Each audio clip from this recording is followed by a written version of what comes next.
It's all straightened out. Thank you. Welcome, everybody. We're certainly pleased to be able to bring this public forum to the city of Hartford. For those of you that have been paying attention to the work we've been doing with the 119K Commission, we've been exerting a traveling show, or what I like to call community conversations. This is our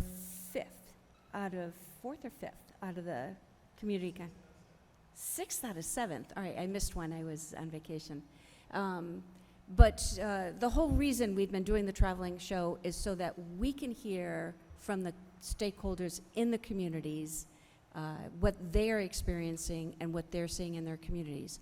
So we not only want to call this to order, but we want to thank all of you for coming out to spend some time with us this evening, to listening to what our panelists have to say, and then providing us some of your own experience. So with that said, I will then turn this over to Mayor Arulapam. Arulapam, thank you. There it is. Thank you. Thank you, Mayor. It is great to be with all of you. Thank you for coming to the beautiful city of Hartford. I was telling somebody on the way in, you know, this building, this land was donated to us by J.P. Morgan in the 1880s, and this beautiful old building was built on it. And Hartford has had good times and you know, challenging times, and in those good times when we were more flush with cash, we've failed to invest in central AC. And so I'm sorry for the temperature in here, but it is great to be with you at our city hall. Hartford is a really appropriate place to have a conversation on education. You know, we have the second oldest high school in the nation after Boston Latin. Hartford High is the second oldest public high school in the entire nation.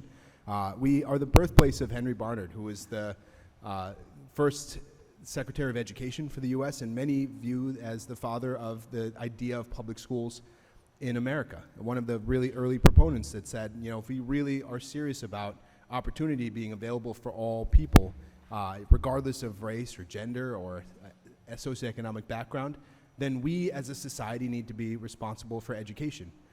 And still, centuries later, Hartford is a prime example of the fact that that dream is unrealized.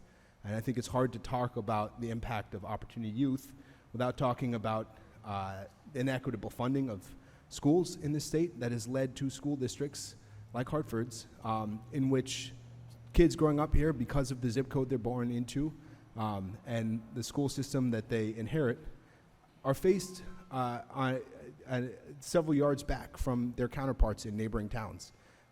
And when we talk about the opportunities for young people in this city, I think it's impossible to talk about building an equitable city, building an equitable society without addressing school systems like Hartford's that still struggle to retain teachers, to keep budgets, and with rising costs and revenue at the state level that doesn't keep up with it. And many of you saw in this last year, our school system faced a $77 million deficit.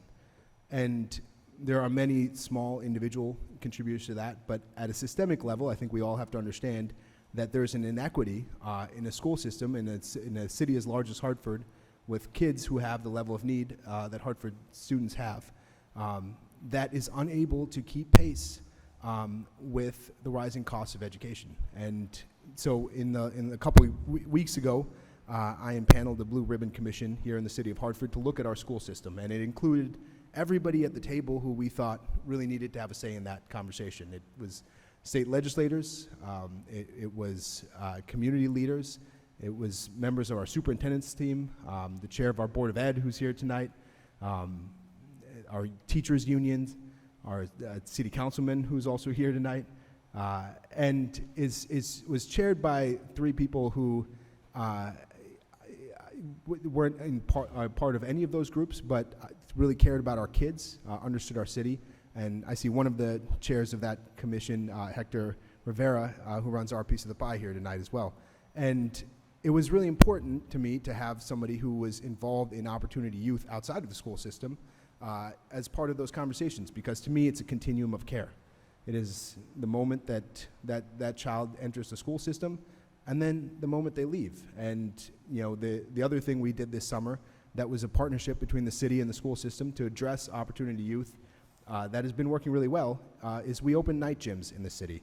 And within the first week of opening gyms from 4 to 8 p.m. in 6 different neighborhoods around the city, we had over 1,000 kids sign up, which to me is an indication that there is such a need to be engaged and involved from our young people. There's such a desire, thirst to be engaged and involved, and yet our systems are failing our young people when it comes to options to do so. And these night gyms are an entry point in which we are connecting them with services. We are involving our violence prevention organizations, and our Office of Violence Prevention is deeply involved in those efforts. Our newly created Sports and Recreation Department is working with them, as well as our Department of Children, Family, and Youth.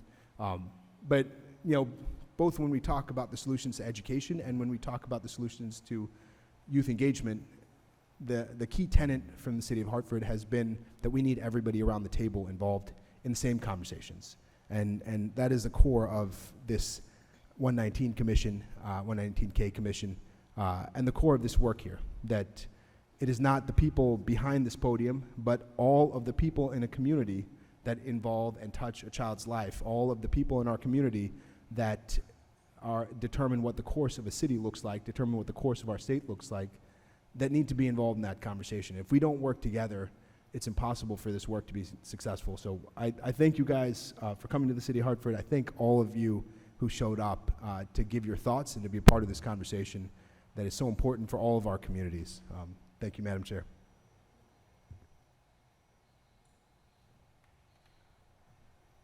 Thank you, Mayor.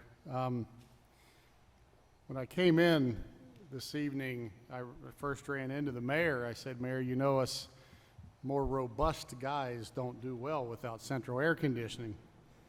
And he said to me, well, I actually had it in the budget for this year, but I was going to have to eliminate the CCM dues to pay for it. So I took off my jacket and said I would enjoy this beautiful space. We'd be just fine. So we just want to kick off sharing a little bit about the context of the 119K Commission, and in particular, talk a little bit about our process, because I think it's important. We do this at the start of every meeting, but it's important that people understand, both those of you who are here in the audience, but also for those folks watching at home, how they can engage with us and what the inputs are to our strategy, so people know, that this is work that is being done across various sectors with an opportunity for input from both people who just are experiencing these challenges, as well as those who are experts working in the various segments of the field that affect this population.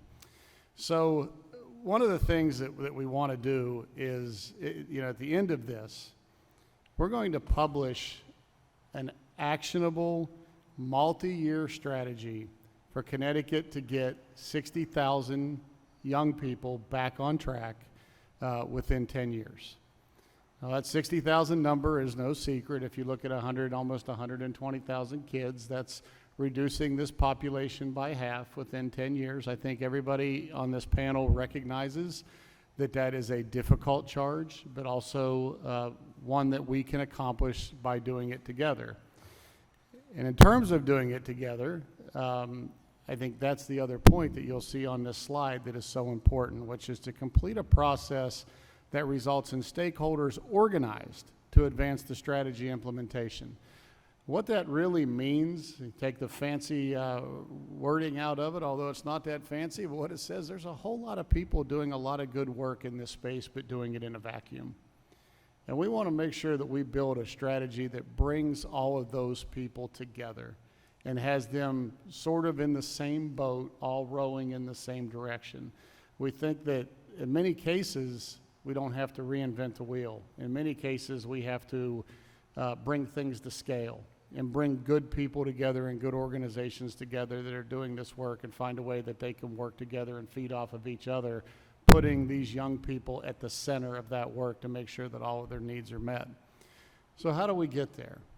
And I think that's, we're getting there. Tonight is part of the process, part of one of those strategy inputs of how we get there. But there are really 8 strategy development processes that this commission has been involved in over the last several months and will continue to be involved in for the next few months before we produce a report. The first one is what we're doing here this evening. It's regional public forums across the state with invited panelists who focus on a driver of this population, because there are multiple drivers, so we focus on individual drivers for those invited panelists. But when those invited panelists are finished, we invite the public to come and speak about anything that they want. So I always like to point that out, that don't think because you hear a conversation about this population tonight that is focused with a specific driver, that doesn't limit those of you who want to come up and testify or share your thoughts or ideas to being to that driver. We want to hear from you on all of the areas that impact your communities, impact your families, and certainly impact this work. We are conducting discussions where we're going straight to the impacted population. We've done 2 of those already, predominantly, although not exclusively, but predominantly with at-risk youth, younger people who are in danger of not graduating or not graduating on time, or right on the edge of perhaps, becoming more disconnected or severely disconnected.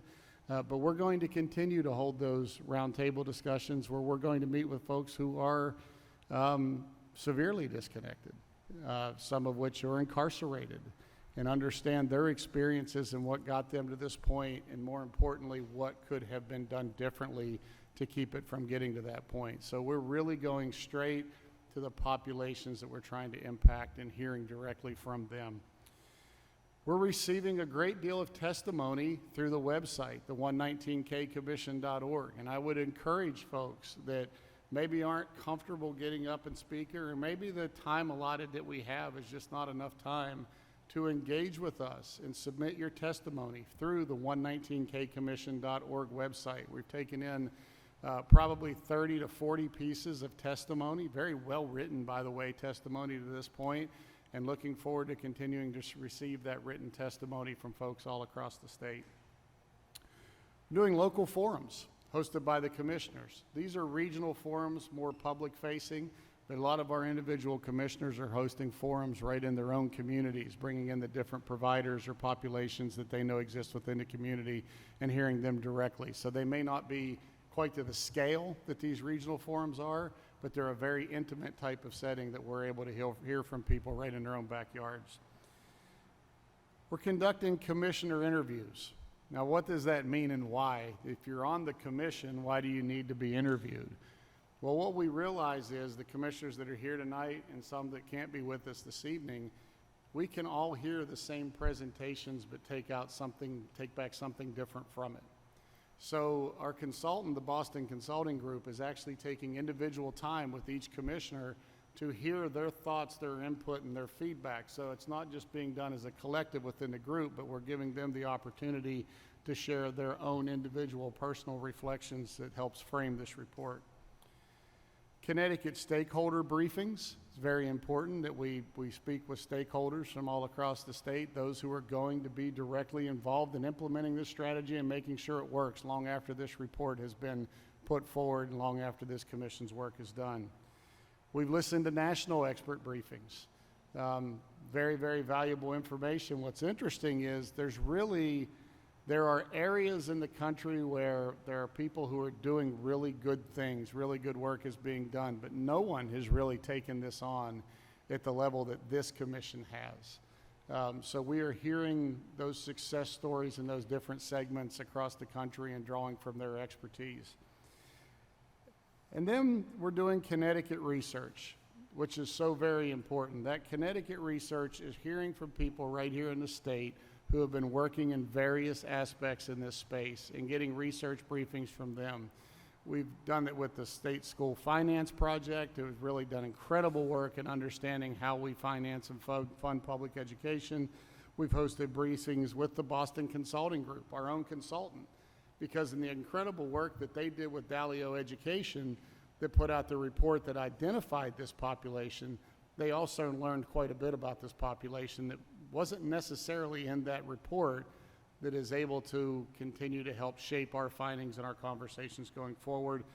And we've worked with the communities, community science and others. So those are the inputs to our strategy that we've done over these last several months and are going to continue to do, because we think that it's important that everybody is involved in getting their information to this commission, because it's going to take everybody involved to implement the strategy when it is put forward. So we want folks to have ownership. We want it to be for you. We want it to be for your communities. We want it to be for your hometowns. So at this time, I'm going to kick it back, I believe, is it going back to you, Andrew? I'm going to kick it back to our co-chair, Andrew Ferguson with Dalio Education, and we'll continue with the program. Thanks, Joe. And it's wonderful to see both a full house here tonight, but also so many familiar faces, friends in the audience, folks who I know, whether on behalf of state boards, on behalf of community-based nonprofits, on behalf of school systems, are doing this work every single day. So the intent tonight is to learn not just from panelists, but also those that are here tonight to share their views through public comment. So very much looking forward to it. You know, for those who've been following carefully, tonight is the second meeting focused on public education. Public education, of course, being such an important topic to the broader crisis we have in this state of how we are not raising all of our young people well, how we're not caring and loving for all young people in this state. To the mayor's point, how we aren't effectively serving all young people in this state. When we look at the numbers, 56,000 of our high school students are at risk of not graduating on time. That's 1 in 3 of all high school students. A month ago, we focused a lot on what's happening within our comprehensive traditional high schools as it relates to chronic absenteeism, as it relates to engagement, as it relates to students experiencing, as they would say, boredom in some cases. We really focused in on what's happening within the context of high school and what are some of the underlying systems and structures, including school funding, that support high schools and public education in this state. Tonight is to build on that conversation. And so tonight we're going to focus on 2 panels. Each are organized around a specific question that relates to this population that we're describing. The first is, how can Connecticut help students prepare for post-secondary success in the workforce or higher education? The second is looking at alternative pathways. How can Connecticut provide effective alternative pathways for students, all pathways and supports that they need to be successful? So we hope that when folks look across both meetings on public education, that in context, comprehensively, they see that we've covered a lot of ground as it relates to learning about the needs of students through school. I want to touch on just briefly some of the fact base beneath this research. And so when we talk about this work, I want to make 2 points. One is, when we use terms like at risk and disconnected, we're not speaking about individual students themselves or anyone who shares or lives their lived experience. Rather, we're trying to be as clear as we can so that others who are beyond every corner of this state in Connecticut understand we're talking about the context in which young folks are being raised and supported in this state. And so if you are at risk, we're talking about what's happening in every single town in this state. Certainly some communities have higher needs than others, but we're talking about every single town.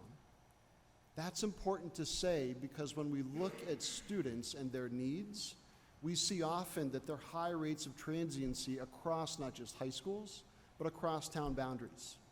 And when students move across town boundaries, they are in some ways at heightened risk of losing connection to the relationships in the school environments that they most need to be successful while in school. So that's important. The other thing is important is to understand that within this population of students who are at risk, there are so many subgroups. And not just by subgroup, but by each individual, they all have unique needs. And so as one example, within the 56,000, there are about 2,000 students in Connecticut that attend alternative education programs. Tonight, by our second panel, we're going to focus heavily on alternative educations as part of a broader conversation about alternative pathways. It's important that we focus on this subgroup, because even though overall relative to 56,000, 2,000 is relatively small, the needs within this population are quite high. And the record of how we are serving this population is, to say the least, not strong. When we look at students over the course of time who've experienced alternative education, it's not a causal relationship, but it's a risk factor. You can see that they're 3 times more likely to end up disconnected. In fact, it's almost 70% of students who experience alternative education end up disconnected. That's speaking comprehensively across Connecticut. Tonight we'll hear from 2 program examples and 2 leaders in this space with ideas about what works in meeting the needs of students where they are, so that hopefully we can take these ideas and help share them and help consider ways to support and grow them. Second is, when students are still in school, that's when I think we all have a really strong ability to hopefully work better together to meet students where they are, help them get back on track, help them graduate, not just on time, but the skills to be successful in post-secondary education in the workforce. When we aren't able to do that well, students end up disconnected. Every year, about 10,000 students disconnect newly for the first time in Connecticut. This is something that certainly was accelerated during the pandemic, but it wasn't caused by the pandemic. Predating the pandemic to present, you see every year about 60 to 70,000 young adults between the age of 14 to 26 who experience disconnection from school or work in Connecticut. That's been relatively consistent. We have an opportunity to do something about that. Here again, it's not to treat everyone the same. In other words, there are a lot of subgroups within students who are experiencing, young people I should say, who are experiencing disconnection. And it's to understand not just where they are, but also as individuals, what do they need to be successful. Tonight we're going to talk specifically about a group of 44,000 who have high school degrees or beyond, but aren't currently connected to the workforce. Our first panel is 2 experts who are teed up to speak specifically to what we're seeing across our system, by which too few young people are actually connecting to and thriving through post-secondary education in general. Along the way, whether it's the transition from high school to post-secondary education, whether it's the completion of post-secondary education, whether it's the transition to workforce, we're losing too many young people, because our systems have an opportunity to become better to meet the needs where they are. And we'll start tonight by listening to President John Maduco. He's the president of the Connecticut State Community College System, and Melanie Thomas from Meriden Public Schools. Melanie's the director of school counseling at Maloney High School, one of 2 comprehensive high schools in Meriden Public Schools. The overarching question that John and Melanie will speak to is, how can Connecticut help students prepare for post-secondary success in the workforce or higher education? They'll each spend a few minutes offering some opening views from their expertise, and then we'll open it to a discussion with the commission based on any questions that commissioners have of them. Without further ado, if I may, President Maduco, I'll turn to you to kick us off. Yeah, absolutely. Good afternoon, Mayor Carbone, Chair Brown, Mr. Mayor, yourself here in Hartford, and obviously members of this esteemed commission. John Maduco, President, Connecticut State Community College. So, have my clicker here. Let's get straight to it. So I want to speak to obviously why we're here, and obviously it's the disconnected youth. And I believe not just here in Connecticut, but community colleges have a special place in the higher education sector as it pertains to serving underrepresented but also low-wealth communities. Right, so as CT State Community College, as we're known, we are the largest institution of higher education in the state of Connecticut. So we serve 25% of all undergraduate students in our great state, right? So that's really important. 2, we are a minority serving institution where north of 50% of our student populations are students of color or BIPOC, right? So when you're looking at the 119K data, and what stands out to you is race, and I think we have to talk about that. We cannot take a colorblind approach to this. We have to look through an equity lens. So really answering the question, right, you know, our big tagline is, not only are we the largest institution in the state of Connecticut, we have 22 locations. We're in every corner, so there's access, because the comment that was made is, when a disconnected youth moves, their circumstances change, right? And we have to think about that. But also, we're the most affordable. We're the most affordable college in the state of Connecticut, hands down. We benefit from our free tuition program per Governor Lamont's administration and the Great General Assembly. And last year alone, 52% of all of our students attended our institution without paying a nickel as it pertains to tuition and fees. Because we know often that with a disconnected community and people trying to climb that ladder and better themselves, they have to choose between life and their education. We remove that barrier, right? So we really hang our hat on equitable outreach and support, right? So we have bilingual recruitment because, again, you have to add a colorblind lens to this work, right? So our marketing materials, our engagements are in Spanish and in English, right? We have statewide FAFSA workshops, so financial aid, right? The less money you have is the increased probability that Uncle Sam will provide a Pell Grant to go towards your education.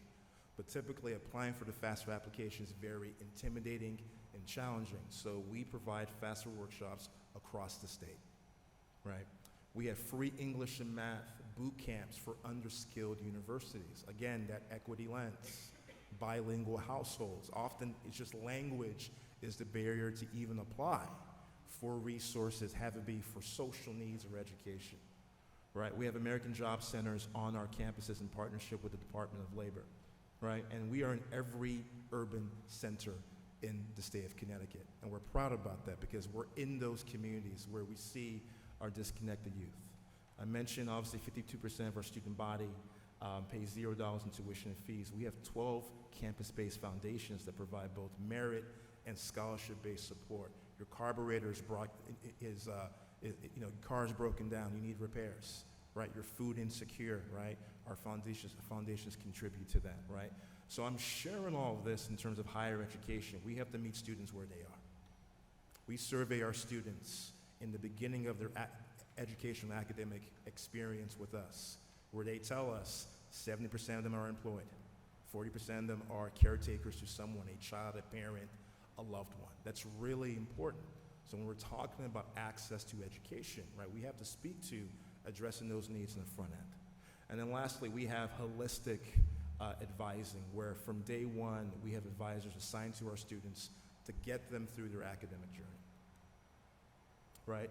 As CT State Community College, we are committed to not only access in higher education, but also those specialized populations, right? So we have a Second Chance Pell Program, right? We have a litany of justice-involved individuals in the state of Connecticut. So we operate and educate and teach and instruct in 9 out of the 11 prison facilities in the state of Connecticut, like on site, because we recognize that we don't want you to go back, so let's provide you those skills that you need, right?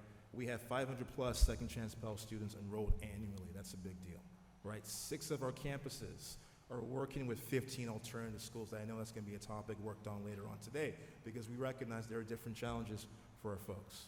364 of those individuals, right? We've helped them reach their high school equivalency, provide them free tuition, and of those individuals, 57% of them are BIPOC. Right, and then last but not least, earlier in this year, we hosted low-income and at-risk youth at our campuses across the state in partnership with Mrs. Marissa Perez Cardona, right, recognizing that let's bring these individuals and their parents in the bilingual delivery format to introduce education, higher education to them.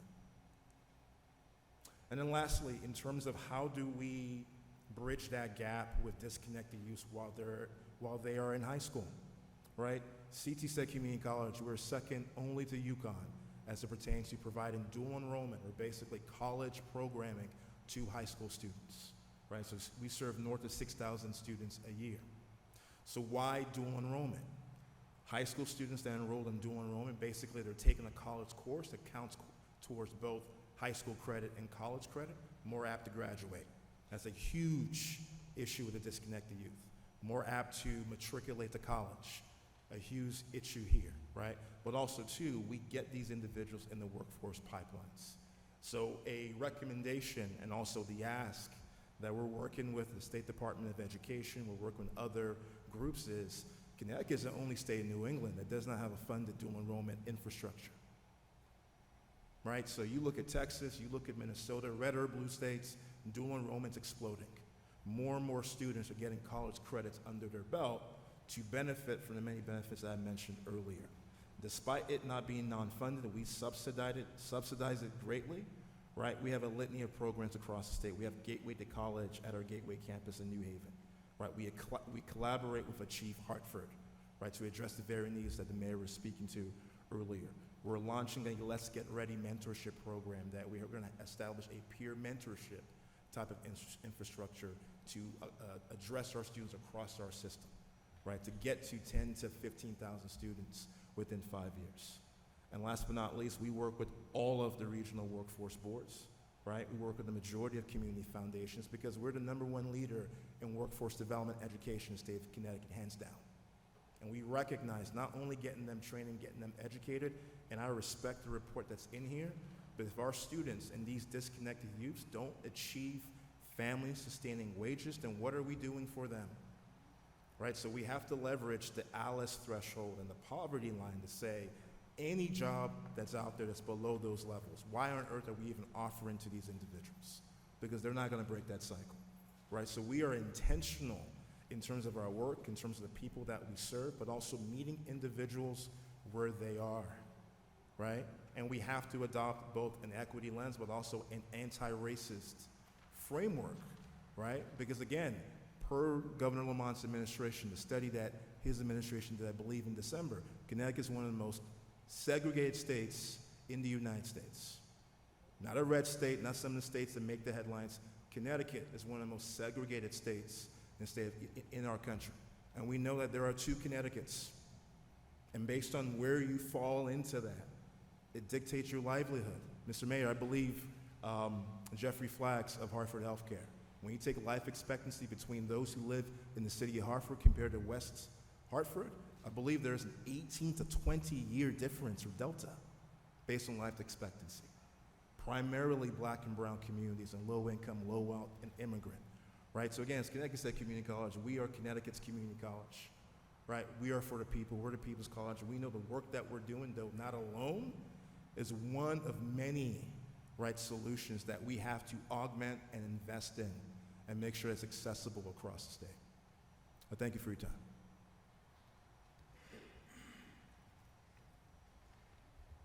Hello, everyone. Okay, I don't have fancy slides, but I do have index cards. So I'm gonna start off by saying that I'm very honored to be here. When I was approached to be a part of this panel, naturally I thought, why do they want to hear from me of all people? Because, you know, I'm just a little old black girl from New Haven, and you're going to hear a little bit more about that as I go forward. And it's a very important aspect of my story. And the more I thought about the question that was going to be posed tonight, the more nervous I got about speaking about it, because in my head, I'm like, am I an expert? Do I know what I'm talking about? Do they, you know, are they going to really hear what I have to say? And as I thought about the question, I thought, you know, I can come in with facts and stats and you know, talk all the jargon and, you know, approach it that way, but that's just not who I am. I pride myself on being a storyteller. I believe that my story is important and it connects to a lot of young people and the young people we are talking about this evening. So I am gonna approach it from more of a storytelling angle. I'm gonna tell a little bit of my own story through my personal upbringing and as well as my professional experience as the director of school counseling at Maloney. So just to reintroduce myself, my name is Melanie Thomas, and I am the Director of School Counseling at Maloney High School in Meriden. Go Spartans. And Meriden, as shown in the report, is one of the areas of the state that outline 30 to 40% disconnected youth. On top of working in one of those higher need areas, in my opinion, I'm also from one of the higher need areas of the state. I'm from New Haven, Connecticut. Also one of the areas with 30 to 40% of disconnected youth. And I'm gonna speak to this issue that we're facing and hopefully propose some solutions by talking first about my upbringing, like I mentioned, and then I'm gonna segue into my professional experience, and then from those two angles, I'm gonna propose a couple solutions, which I was delighted to see align with what was in the report that I just read last night. And it, it really kind of brought home the fact that, what, maybe I do have something of value to bring here. So I'm gonna start with my upbringing. And that's a major contributing factor to why I'm sitting in this seat today. When I read the report, the portions that I identified most with were the individual student stories. What did they call them?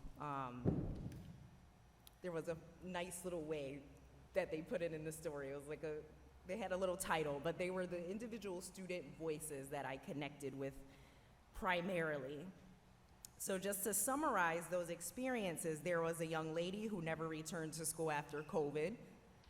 There was a young man who, after attending school in Greenwich, which I thought was eye-opening, made it to college, but eventually fell onto hard times and drugs due to the lack of impactful mentorship earlier on in his life after an athletic setback.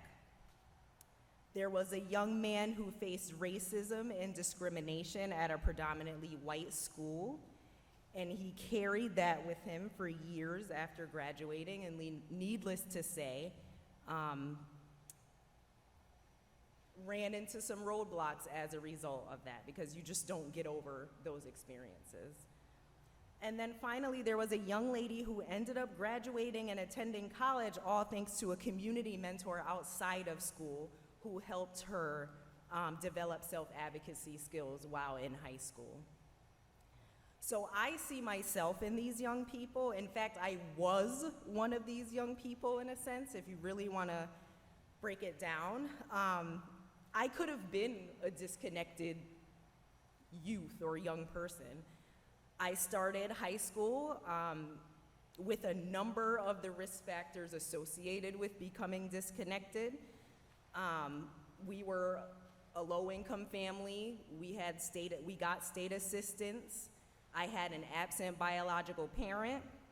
I had an incarcerated parent for the majority of my high school years. And somehow, I made it, right? Or it looks like I made it. I think I made it, right? And that was roughly 20 years ago. I can't believe I'm saying that right now. And I was listening to one of the speakers on one of the previous panels, and she had mentioned how her experience in school is a lot different than what schools are today. And I agree and disagree with that, because I don't think a lot has changed in schools in the last 20 years. What has changed, though, is the adult experience in school, so the educators, their experience, in my belief, has changed because, and I'm gonna say we because I am one of those adults now, we're asked to do more with either less or the same amount that we had 20 years ago, right? And for the students, I don't think the student experience has changed that much either over the past 20 years.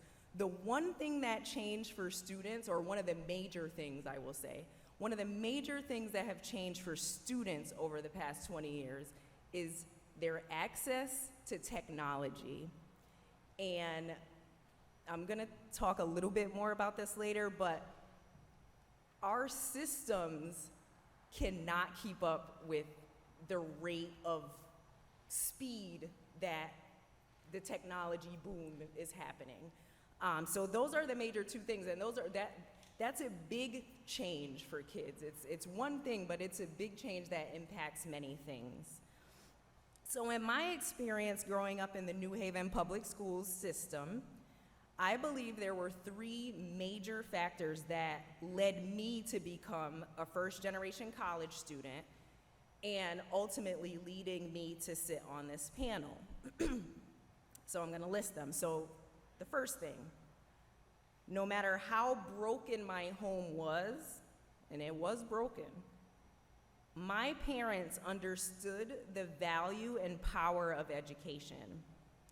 Everything we did as children connected to learning and aspiring to be and do better than our current circumstances and surroundings. The second thing that I think made to this, to my success, is that I attended a small magnet high school in New Haven.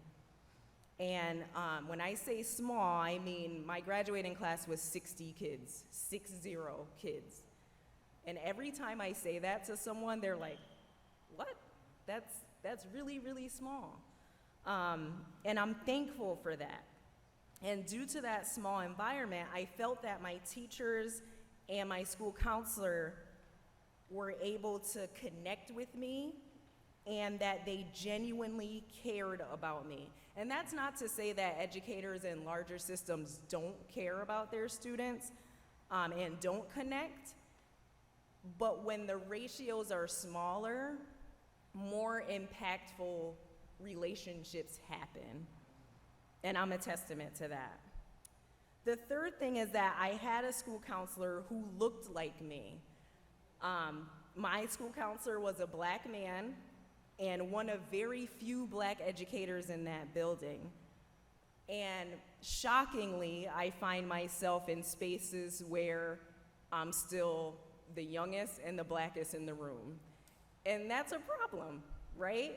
Because it shouldn't be that way. We shouldn't be in environments where I'm one of so many black educators in a space where over 50% of the students are students of color. And I know that's a bigger issue than what, we're here to talk about today. But that representation matters, and needless to say, his impact led me to become a school counselor. Like, I owe it to his, just his care and investment in my success. So later on, in a few minutes, I'm going to propose some ideas that connect to that experience growing up in those three major contributing factors. But I'm first gonna spin it and talk about my experience as an educator. So I've been a school counselor for 11 years. I started my journey as an intern in East Hartford Public Schools at East Hartford High School. Then I spent 8 years working in Manchester at Manchester High School as a school counselor there, loved it. And then I transitioned to leadership, where I spent 2 years as the school counseling department supervisor in West Hartford Public Schools at both of the large high schools there. And then now I am the director of school counseling at Maloney High School in Meriden. So over the 11 years, the past 3 years have been in leadership for me. So I'm still a very new leader. And I do think it's important to kind of mention that. So over time, I've had the opportunity to work with amazing educators, and they all work hard to aid in the success of all students, and I say all with all caps. As was mentioned earlier, we cannot talk about this without talking about race and equity. So I'm proud to have worked with educators who put that at the forefront of every decision made in the system. Two of the districts that I've worked in partnered with the RISE Network, and I know you had a representative from the RISE Network on the last panel, and those districts were Manchester and my current district, Meriden. And the RISE Network, I think, is a very important piece of the work that I do as a school counseling director. And the primary buckets of work that I've had experience in are 9th grade's transition support, so supporting students from 8th to 9th grade, and then transitioning to 10th grade successfully. And then the major area of my work is post-secondary planning. And in my experience with the post-secondary planning work, the structured and strategic focus on specific milestones are what make a school counseling department and a school as a whole successful at setting students up for success after high school. However, with that said, even with these systems in place and partnerships in place, there are several factors that impede the progress for many students who eventually become disconnected. And I've narrowed them down to what I believe to be three major buckets, okay? So the first area or bucket, as we're talking about, is the lack of engagement and connection to school. And this is due to a variety of factors that are of no fault to these students. Like, I do want to say it's not their fault, and quite frankly, high school is a little too late to start tackling the issue. By the time students reach high school, a lot of times it is too late. And that is something I battle with every day. But this lack of engagement and connection to school, due to a variety of factors, including but not limited to their parents who may not understand or have the capacity to be invested in their child's education, which is at no fault of theirs. They have their lives to handle. They got to put food on the table, like my parents back in the day. Luckily, they were invested, right? I still have letters from my dad coming from jail, writing to me saying, make sure you get those A's. Don't come home with a C in math. Like, I was scared. Like, my parents instilled, I don't want to say fear because that's not the best word to use, but they instilled that school is important and school is going to take you far. So you need to be serious about your education. Sometimes these students need to focus on more important than what they perceive to be more important and pressing things, like helping to provide for their families, whether that's financially or otherwise. Maybe they need to watch children or, so on and so forth. Mental health needs that are crippling, like anxiety and depression. And then, as I mentioned earlier, inappropriate access and use of technology, whether that's through gaming, social media, you name it. Technology has a huge impact, in my opinion. And I'll take that further and say that the school structures have not adapted to the short attention span that these students have in this generation, because they need that instant gratification, right? And I don't think our systems have adapted to that. I think we're working on it, but it's just moving so fast. The second bucket is, and I think this is probably one of the major ones that I think is kind of low-hanging fruit. There is limited training on careers outside of the 2 to 4 year college pathway for both staff and students. There's a huge focus on having students, and I don't think there's anything wrong with this, but we have to be real with ourselves. There are students who are not going to go to 2 or 4 year colleges, and they may enter the workforce. And it's our duty to be educated on those pathways, and we're not. I'm a director. I cannot tell you how to become a welder. And I feel like I should know. Like, if I had a student come up to me and ask me, Ms. Thomas, what do I need to do to become an electrician? I don't know, but I can pick up the phone and call someone, but I want to be able to tell them step by step, just in the same way that I'm able to tell them step by step what they need to do to attend a college. I could tell you that process with my eyes closed. Other pathways, I can't say the same. And we know that there are post-secondary options beyond 2 and 4 year colleges. And the bucket of students or the population we're talking about are probably students who would benefit from those alternative pathways. The third bucket is, and I mentioned it earlier by talking about my high school experience, is the student to staff ratios. And I know this came up in a previous meeting as well. No matter how you slice it, the neediest students are falling through the cracks. because educators are spread too thin. As much as we want, and I'm speaking about myself here, as much as I want to help every single kid, and I try my very best to help every single kid, but during AP season, guess what I'm doing? Packing up boxes to send to the College Board, and I'm not seeing the student who needs my help, whether it's through, mental health needs, or they have a deadline, and I hate having to push the student off, right? But those are competing demands that are also part of my job. And I can only imagine how a school counselor might feel, a teacher, principals. I couldn't imagine being a principal. I don't even want to get into that. But we want to support every single student with 100% effort and focus.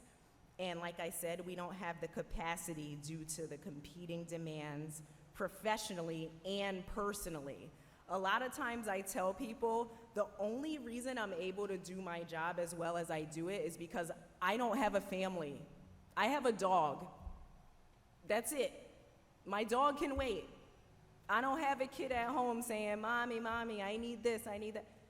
I'm able to dedicate more to work than many people who have those competing demands. So in closing, and I apologize if I went over time, I thought this was going to be succinct, but clearly it's not. I'm going to suggest areas of work to consider in order to achieve the goals of the 119K Commission based on my personal and professional experience. One of the major things I believe we struggle with in Meriden, and I know it for a fact because I've seen it over the past year, is our parent involvement of the students that we're trying to reach. We need to increase and revamp, get creative about parent outreach and education about post-secondary pathways, and as Dr. Maduko said, in multiple languages, right? Because we have a large Spanish-speaking population in Meriden. So I can only imagine, I don't know what the statistics say, but I wonder what the multilingual learner percentages are in the disconnected youth percentages. They face many, many barriers, and their parents too, because they, maybe they're new to the country, or maybe they just don't have the language skills to feel comfortable coming into the school buildings. We need to find out how to connect with them and present information in ways that all parents can understand and access, as well as their students. The second piece is to enhance and develop more training and partnerships that provide insight and connection to non-college degree pathways, so talking about trades, military, workforce, you name it. The third is to develop and enhance programs and structures that adequately meet the needs of today's technologically advanced students. We may not be able to reduce class sizes, but what can we do with what we have? The fourth thing is to increase the number of mental health professionals in schools at all levels. And I know that costs money, but we need it. We have one school social worker at Maloney for 1,400 kids, roughly. One. I don't think I need to say anything else about that. We need more. We need more. And then the last thing is to enhance recruitment and retaining efforts for staff of color in not only the more diversely populated schools, for all of them. Representation is important, not just for Black and brown kids. It's important for everybody else too. Thank you very much. Thank you, Ms. Thomas. President Maduko, if I may come back to you, the point you made about Connecticut lacking the dual enrollment infrastructure that's necessary for this population, could you say a bit more about what would be ideally the infrastructure in dual enrollment? Yeah, so in other states that I've served in a similar administrative capacity, so I have to be in Minnesota, the K-12 system, the Department of Education in Minnesota, they basically receive the funding, and then therefore they can partner with individual colleges to provide the dual enrollment experiences. And we don't have that in Connecticut right now.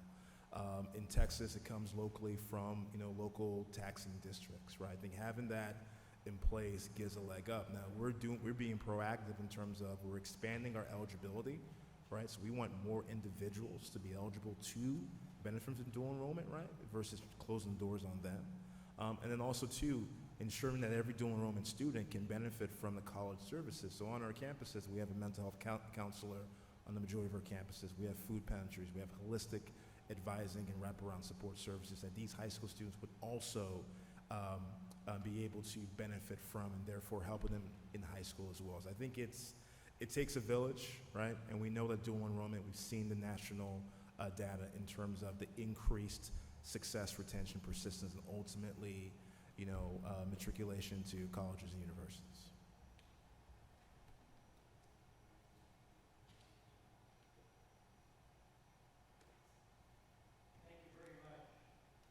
Of you with such compelling presentations. Ms. Thomas, that was really an unbelievable story. Thank you for sharing it. And President Maduco, I'd like to commend you for the great work you're doing with these community colleges. In North Haven, Connecticut, where I'm the chief elected official, I had and I still do, have a long-standing relationship with Gateway Community College. They were there in North Haven for many years and then relocated to New Haven. But it was when I first took office about 15 years ago that I really saw the link between education and the workforce. Because on the North Haven campus, they had an automobile training school. And for the first 3 years I was in office, I would go there, give speeches, and we worked hard with Gateway to link those students to go into these car dealerships, which today, ladies and gentlemen, those jobs pay well over $100,000 a year. They're technology jobs. So you've done a great job on that. I noticed on one of your slides you had the American Job Center as a resource. Can I ask you, sir, what happens with the American Job Center and what resources do they provide for your students? Yeah, and thank you for for your kind words. And we're still in North Haven, so we still provide automotive technology, and we do great work there. In terms of American Job Center, so kudos to Commissioner Bartolomeo in terms of her initiative and leadership. But the American Job Centers are not only available to our students on our campuses; they're open to the public, and you have everything from how to apply for a job, interviewing skills, how to create a resume, the LinkedIn, all of those kind of essential and soft skills that help an individual be more competitive and marketable as it pertains to applying for the job. Even with the skill set, right? Applying for the job, going to an employer to talk about yourself and tell your story is extremely intimidating, right? So career advising and career services is everything, right? That's the glue. That's the glue to give that individual the confidence to walk into any employer, share their competencies, share their value, their worth, and hopefully they're able to obtain, a family-sustaining career. Can I continue? Thank you. So next month, we're going to be in New London with Mayor Passero in his town, and we're going to be talking about workforce development. So I wanted to ask you, sir, if what you just described can be enhanced by organizations around the state called Workforce Alliance. In the greater New Haven area, I'm chairman of the municipal board for Workforce Alliance. Now, they do many of the things that you just mentioned, but they seem to take it maybe a step further and bring individuals in and promote different sectors where they think they could fit. Would that be an enhancement, do you think, to the community colleges and to the American Job Centers? All the above, I think also too with our K-12 partners to help to Ms. Thomas's comments, also help educate our educators and our high school counselors in terms of the litany of workforce-related opportunities out there, have to be conventional or unconventional, right? So it definitely takes a village. And again, we do great work in Eastern Connecticut in terms of the EWIB, and we're one of the leaders in manufacturing when it comes to General Dynamics. So the more the merrier, because I think the more inputs they're getting from all of us, right? Those are the rising tides that these disconnected youth need from all of us. And I'll close by asking a rhetorical question. I often wonder, even as the chairman of our board in the greater New Haven area, if we're doing enough to create awareness of what is available through the various workforce alliances, and I believe there's 5 across the state of Connecticut, perhaps we should be doing a better job in marketing ourselves in terms of what we should be doing. And I say that as North Haven's mayor, but also as the chairman of the Workforce Alliance. Thank you very much. And if I may, to Ms. Thomas, I'm writing a lot of notes as you're talking because you're hitting all of those things that I hear. My husband was a special education teacher. All 3 of my boys are educators themselves, and I do hear this often. My question to you is, do you think we're doing enough to provide students access to our technical high schools? I know in the city of Torrington, and the only technical high school that we have is actually a regional school, and those seats are in high demand, not enough seats for our students. And when I was growing up a lot of years ago, that was alternative education. Now, I think it's a highly valued and in demand. I don't think the question is whether we're doing enough. I want to say we need to rethink the way that we provide these opportunities, because like you said, it's in very high demand, and as students become more privy to the fact that they don't want to be in a lot of college debt, and they start to seek opportunities where they can make money with less years of schooling, which I think makes sense. We need to think about how do we bring the aspects of technical high schools that are appealing to the traditional high school model. So, like, how do we embed that into, a Maloney High School, for example?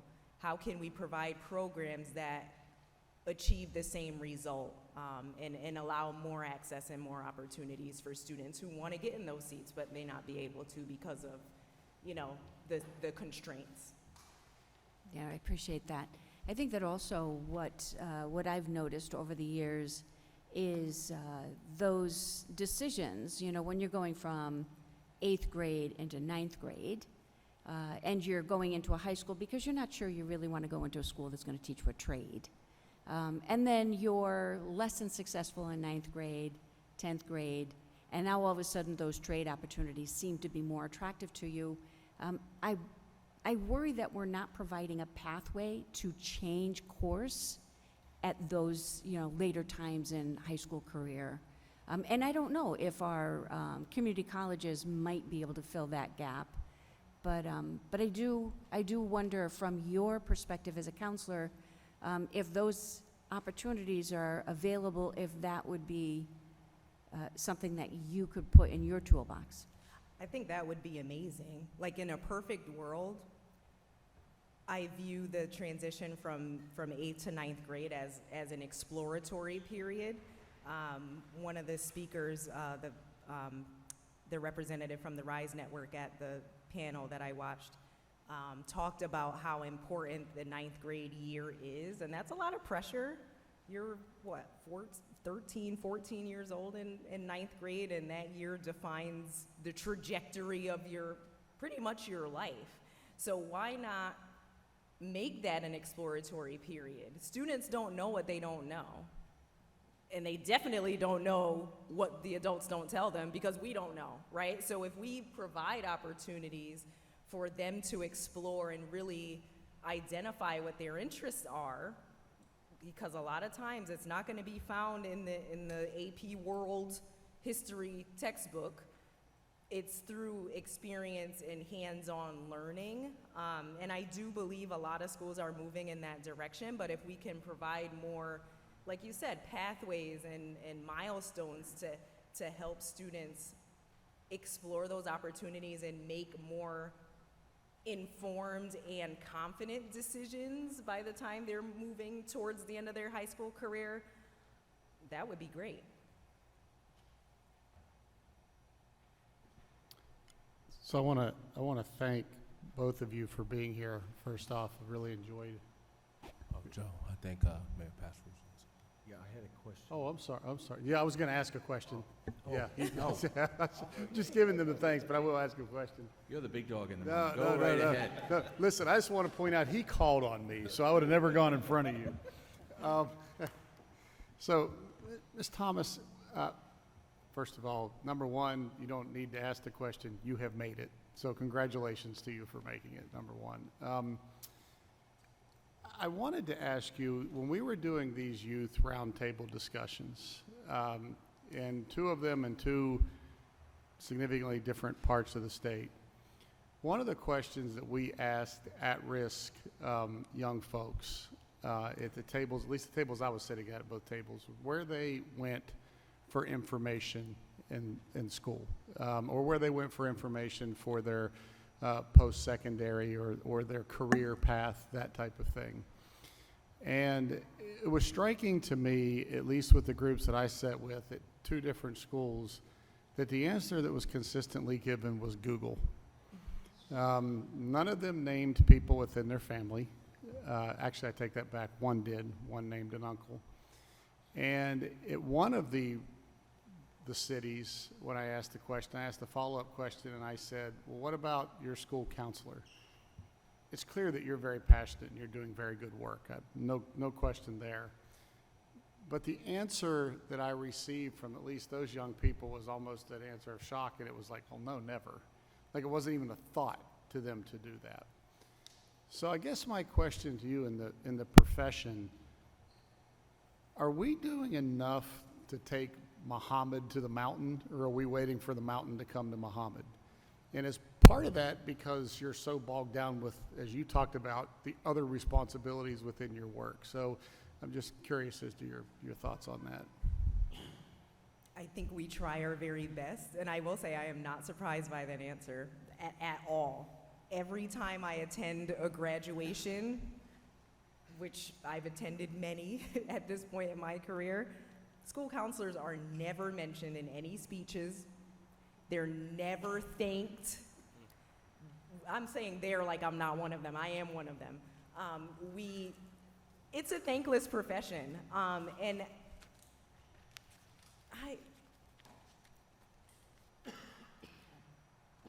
I don't think the structures allow us to do our jobs in the way that the job is intended.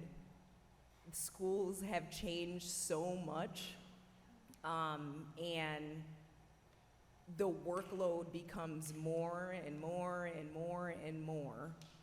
Like if I could have it my way, I would never coordinate an SAT or AP exam ever again, right?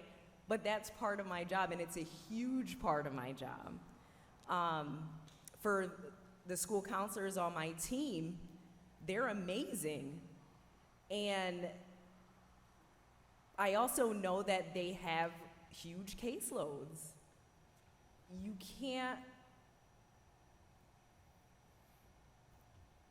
can only do so much, right? And that speaks to that, that relationship building in that small high school that I was in. We had 350 kids in that high school, 2 school counselors, and I was lucky enough to have the one that I could identify with, right? What are the chances of that happening for other kids in this state, right? The chances are small. And our students these days, they don't know how to build relationships with adults. They know how to build a relationship with this. So it doesn't surprise me that they said Google. I'm surprised they didn't say TikTok or whatever. I don't even know what the new social media apps are now. But something's got to change, and I don't know. Like that's why I'm like, you guys are asking me for the answers. I don't know. Like I really don't know what to even say to that.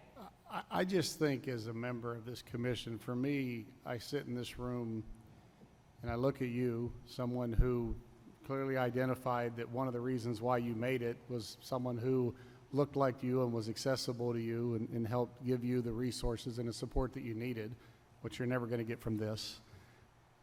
I think it's been well documented. We have a young man sitting up here on this panel that identifies his successes, that he was part of this population, and it was a person, it was a a counselor. It was someone who got a hold of him and didn't allow him to fail.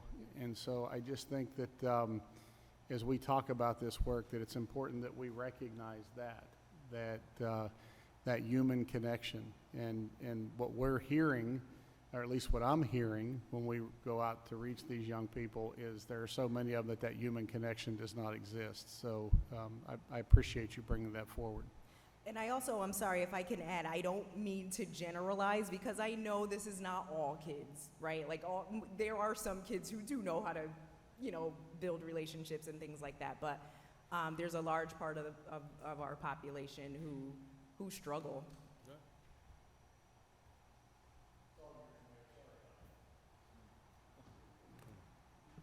That's fine, thank you. I think Josh is waiting too, so I'll be brief. But first I want to say thank you to both of you for your testimony. I'm old enough to remember shop classes in high school. I don't know when they went away. I remember I used to substitute, and I'd always inevitably get to substitute the shop class, which was the hardest class to control the kids in. But I don't know when they went away, but I'm not sure that was such a good thing. And I almost wish for New London that our high school still had those programs. But we do have a regional tech high school. But my question is more about parent involvement. And certainly from your life experience, I just wonder if you could elaborate a little more on when a child doesn't have that family behind them, and there is no opportunity for parent involvement for any number of reasons you can imagine. That's a difficult one. And in New London, when we lose a child, inevitably there isn't a family behind them. We also have over 300 children in our school system that are homeless. That doesn't mean that they don't have parents involved. The whole family unit may be homeless, but they may be literally on their own as well. So I think that's a real impediment, and I wonder if you could expand a little on, if you have any ideas on that.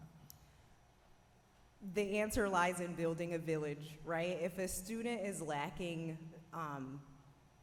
that parental figure in their own experience, it's our job. I feel like it's an obligation for me as an educator to help build the village around that student. Like, at that point, I become your mom, dad, aunt, grandma. Like, I'm gonna hold your hand and make sure you. And I understand you can't, like, every student doesn't make it, and I hate to word it that way, but it can't be because we didn't try to, right? We need to exhaust all the efforts, right? And that's why I'm passionate about building my team so that they can identify who those students are. And that's where data systems come into play, like constantly looking at data, looking at trends, looking at patterns. Like, what are you noticing about this kid? Okay, let's dig a little deeper. Let's do a home visit. Let's find out what's going on with this student, and then fill in the gaps where they need. The worst thing we can do for a student is assume, right? We gotta come in knowing what they need and hopefully kind of build the bridge and fill in the gaps where they need it, so that if they do, let's say the student chooses to, exit high school for some reason before graduation. It can't be because we just gave up on them and said, oh, well, they don't have any parents, they don't have anybody that cares. You don't care, I don't care. We cannot take that approach. So to answer your question, I think the solution is to kind of, help build the village, and that's by finding out and identifying what that specific student's needs are. If I can, I don't want to take up too much time, but it seems to me that there's sometimes a lack of connection between the school system and the community organizations getting not the word out, but reaching beyond the school system, your staff, educators, and reaching into the community for resources there. I'm not sure if that's unique to my city or if it's a systemic problem all over. So let's just say you fail, we all fail, and that child is out of the system. You've lost him, so to speak. Him or her. Is there a way that we could connect more with the community, work together better? I mean, especially in a city like New London, it's not, we shouldn't lose anybody. Right. We shouldn't lose any child. Right. But it's all communication, and it happens. Absolutely. I think, what you're saying is those community partnerships and the knowledge about what exists in those communities, right? So educating the staff about, what are the resources, let's say in Meriden, for example, for a student who's struggling with homelessness, or parents need English language learning skills, or, maybe there's a kid in the house with a disability. Who do we point to in the community for that, right? And the more information we're able to provide, and maybe provide opportunities in one space for all those things to come together, so parents can either come to the school, or I don't know, a virtual meeting. I don't know the solutions, because we struggle greatly with parent involvement in Meriden. And I do feel like Meriden is a resourceful community, and I believe a lot of towns in Connecticut are very resourceful. But it's, how do you bridge the gap between, okay, like, I'm a school professional, and I know student is struggling with X. Here's a card with a phone number that you can meet, or let's bring so-and-so to my office and we can all have a meeting together. Those opportunities, I feel, are I don't want to say lacking, but it's a struggle for some reason, and I can't pinpoint why that is, because I know that in a lot of the schools that I've worked with, that the organizations and the connections and the resources, they're there. And sometimes I'm shocked. I'm like, how did you not know about this college fair we were having? We only promoted it 18 million times. How did you not know, right? And it's just frustrating, because we know that we're trying, at least, we're trying to tap into all the ways of communicating certain things and certain resources, but for some reason, like you said, there's that disconnect between, we think we're doing it right, and the parents and kids are like, oh, Google, like you mentioned earlier, right? I don't know what the disconnect is, I guess, is what I'm saying in so many words. Thank you. Quickly, couple things. So the first question I was gonna ask is what we were doing for those that are disconnected and disengaged, that are getting into our community college. And I will like to tell you, sir, I was impressed. When I graduated from an alternative school too, and Mayor Carbone can attest to what I'm saying right now. I have my transcript next to me, where it can tell you it's 17 Fs and 4 Ds on there. And until I got, with like Mrs. Maloney was saying, until I got with what we call a family advocate, I can tell you after that, that's how I start getting the B's and the A's while I was in an alternative school. So one, I wanted to tell you, I was really blown away about what y'all doing in the J.R. Manson Youth, especially the 500 second chance. I was also one of those that was second chance. I was in juvenile detention center. I was kicked out of the same public schools that are on my transcript. I was battling homelessness through high school. I don't want it to be a broken record, but it is what it is.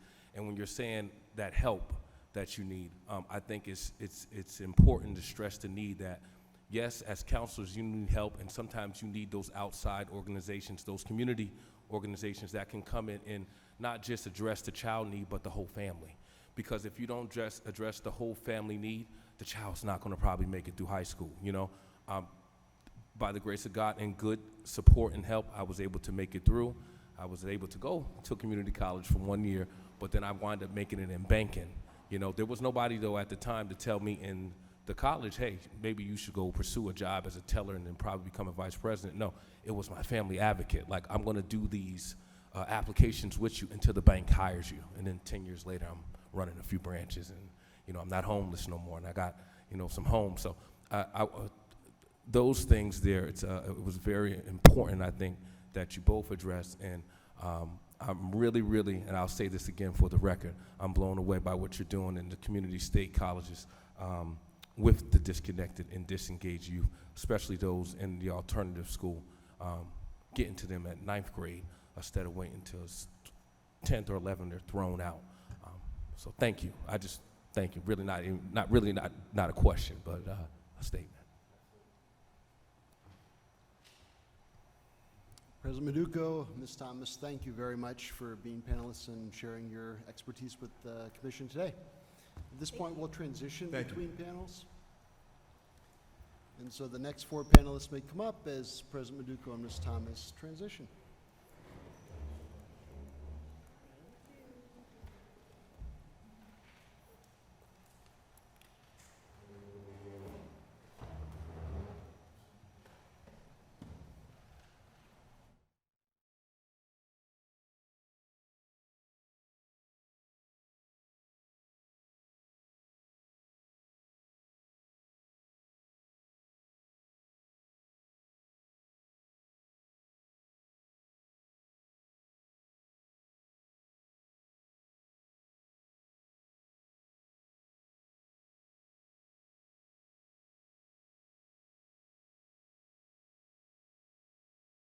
Appreciate just how full the room is here tonight. You know, from my vantage, I see a few empty seats for those who still are looking for seats, so please, you know, feel welcome to take any seat that's available.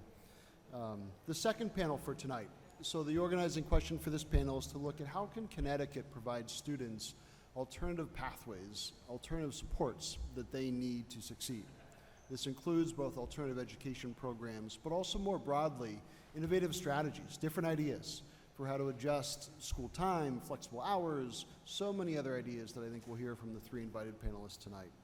In no order, Gerard Dawes is from Our Piece of the Pie. He runs OPP Academy in collaboration with Hartford Public Schools. Ed Fergerow is the principal of Synergy, an alternative education program at East Hartford Public Schools. Najika Perla-Krishnan is the Chief Performance Officer of the Connecticut State Department of Education. Prior to that work, Ajit also has spent many years in adult education and different systems across Connecticut. So thank you all for being with us. If I may, Gerard, I'll turn to you to kick us off. I have a PowerPoint. Yeah, all right. If your clicker doesn't work, I'll trade you. Oh, here we go. All right. Good evening, Commissioners. My name is Gerard Dawes, and on behalf of Our Piece of the Pie, I would like to thank you for allowing me to share our alternative education model for overage, undercredited, disconnected youth. Opportunity Academy, also known as OA, is a small learning community dedicated to serving disconnected youth. Upon referral, students must participate in an interview that provides us with the appropriate information to create a strategic entry plan. Parental engagement is key. Parents, guardians, or either caring adults must attend an interview even if the student is over the age of 18. In our model, students are paired with a youth development specialist who sets goals with them, ensuring adequate pacing for credit accrual. The YDS works with students to reduce barriers, facilitate life skills, social and emotional supports, cognitive regulation, connection to clinical support, and paid learning opportunities. I have to figure out how to work this mic, so bear with me. We know building teacher-student relationships is vital in supporting disconnected youth. Throughout the school year, students join our community. They will participate in the orientation where each teacher leads an interactive activity geared towards building relationships. Students can accelerate credit accrual using Chromebooks to access our educational model 24 hours a day, 7 days a week. Our curriculum also allows for short pauses without loss of accrued progress. Smaller classrooms allow for blended learning, individual teacher support, as well as small groups.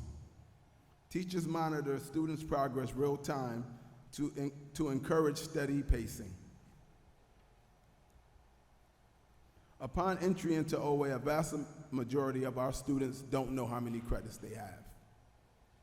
Many don't have plans for their future. Students complete a career interest inventory during orientation, which starts their post-secondary plan. Quarterly credit reviews and post-secondary plan updates are very important so students can visualize the path to graduation. These updates keep the focus on goals beyond high school. Students complete career readiness training, then explore their post-secondary options through paid internships. This experience helped them see how academics impact their future careers.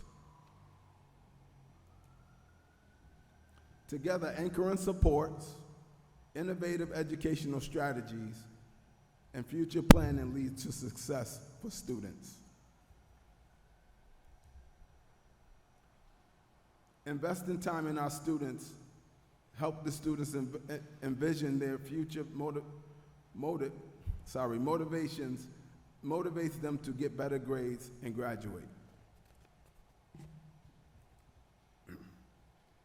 Our results demonstrate the Opportunity Academy model works. The results of graduation are evident in significantly higher wages. High school graduates contribute more through taxes and need fewer government-funded supports. As students find success and move out of poverty, they help prepare the path for their children and families to gain economic independence. As you can see on this slide, alternative education models cost more money than provided by school districts. We would like to advocate for finding a way to have more money follow the student by changing the funding model to one that recognizes overage and undercredited students' unique needs and provides the supplemental funding to meet those needs. Let me share a story with you about one of our students. JP faced numerous barriers that led him to become chronically truant after attending several high schools that did not work for him.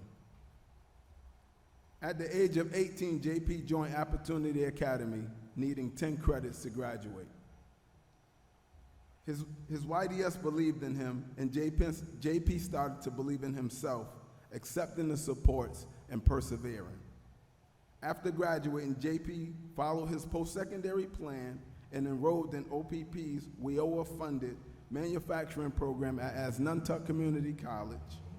And I am happy to share with you that JP received his certification and is currently working in manufacturing with a livable wage. Commissioners, we need your support in advocating for changing the funding model to one that recognizes overage and undercredited students' unique needs. So successes like JP's will begin to turn the tide, will begin to turn the tide for 119,000 and counting at risk and disconnected youth. Thank you.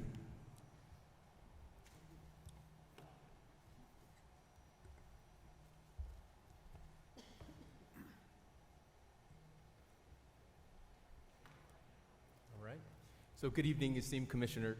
I'd like to first start off by thanking you for inviting me here tonight to represent alternative education along with my colleagues who work to address the...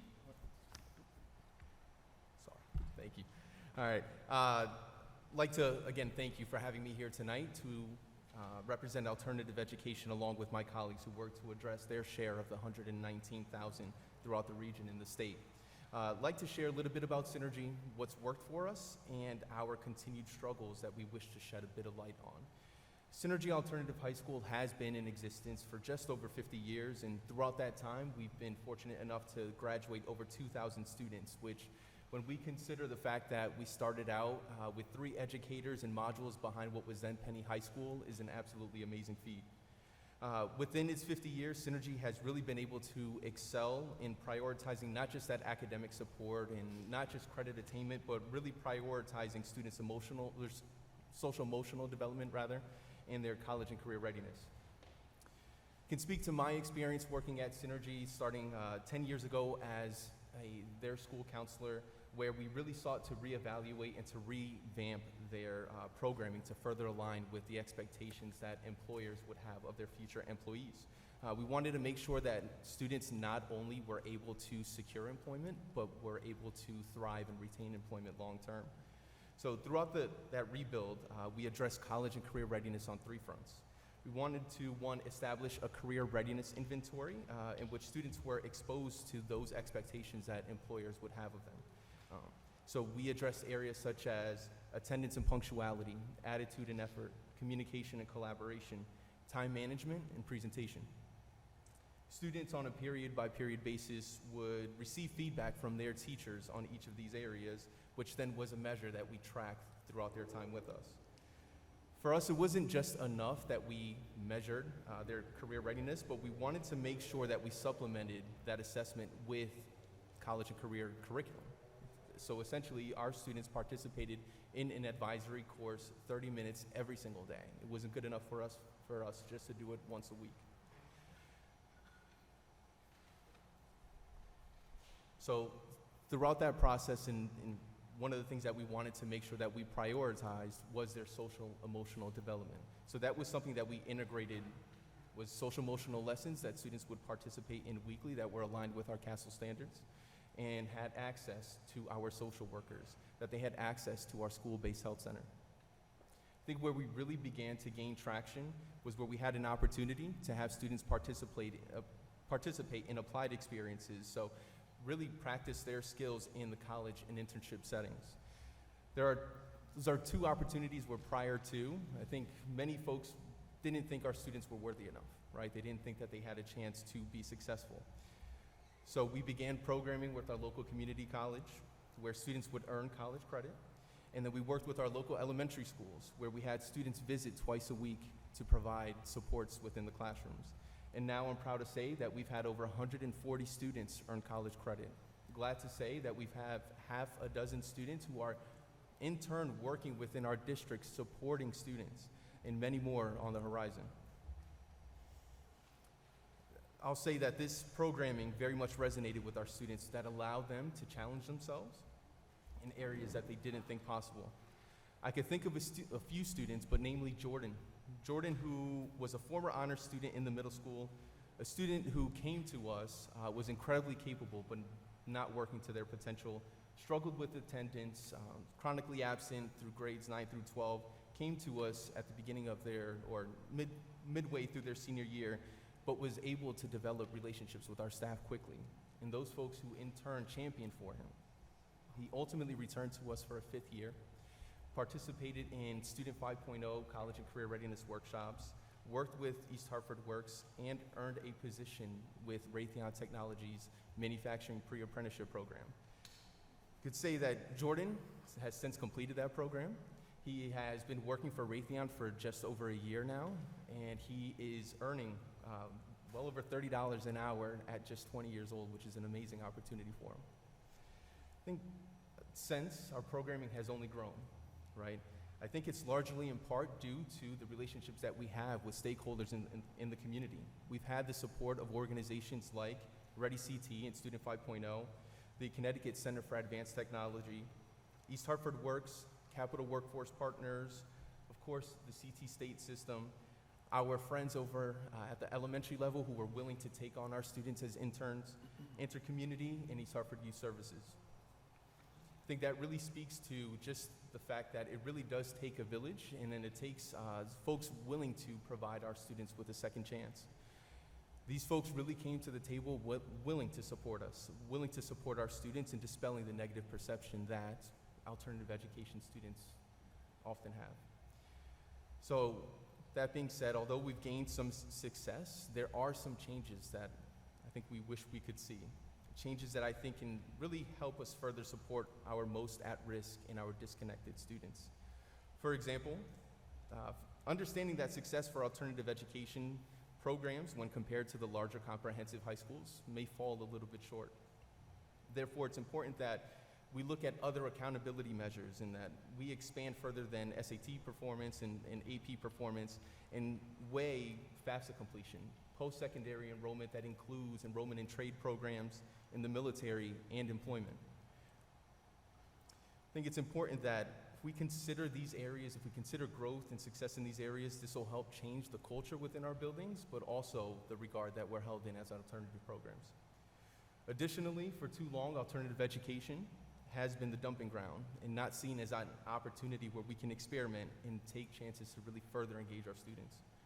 Alternative education should be a setting in which we send our brightest, our best, our most courageous people, our most courageous educators, our folks who are willing to challenge themselves and pedagogy. I think it's a setting that educators shouldn't be sent to as a punishment, rather an incentive for them to work there.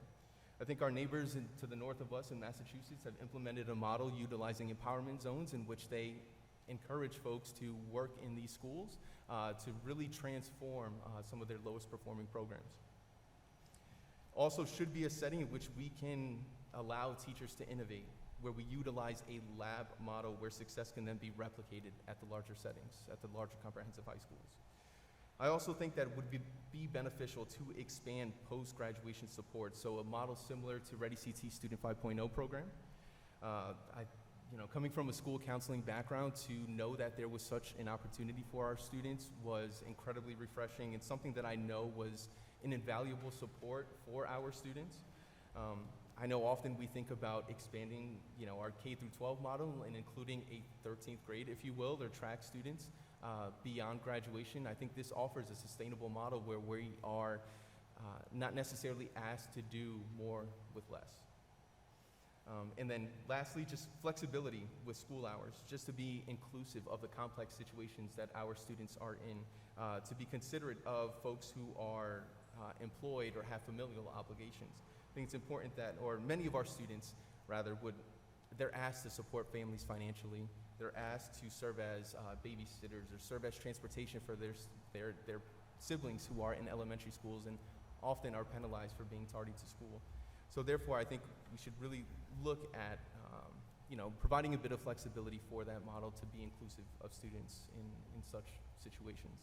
But in sum, I'd just like to thank you for giving me the opportunity to discuss this much needed work for alternative education. As an educator for over 10 years who's worked in alternative education, who's worked in adult education, supporting out-of-school youth, I think there's a really great opportunity here where we can really start to tap into the potential of our students, really tapping into, just further supporting our at-risk and disconnected youth. Thank you.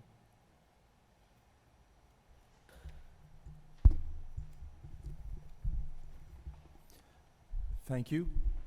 I guess I'm the last panelist, so want to keep the energy up in this room. So again, thank you for the opportunity to speak here. My name is Ajit Gopalakrishnan. I'm the Chief Performance Officer, as Andrew mentioned. And Andrew, I remember our conversation, I don't know, was it like a year and a half ago, when we talked about this potential study through P20 Win, and I'm thrilled that that work happened and we were able to get such a broad perspective of the challenges of the 14 through 26-year-old youth. And I'm really glad that in this perspective, we're looking at the full education spectrum, because obviously many of the students or individuals being discussed here are not in public school. They have left public school and they're in the community. So we're part of the solution, but we're not the only solution in K-12. So I think I'm glad that the full spectrum is being presented here.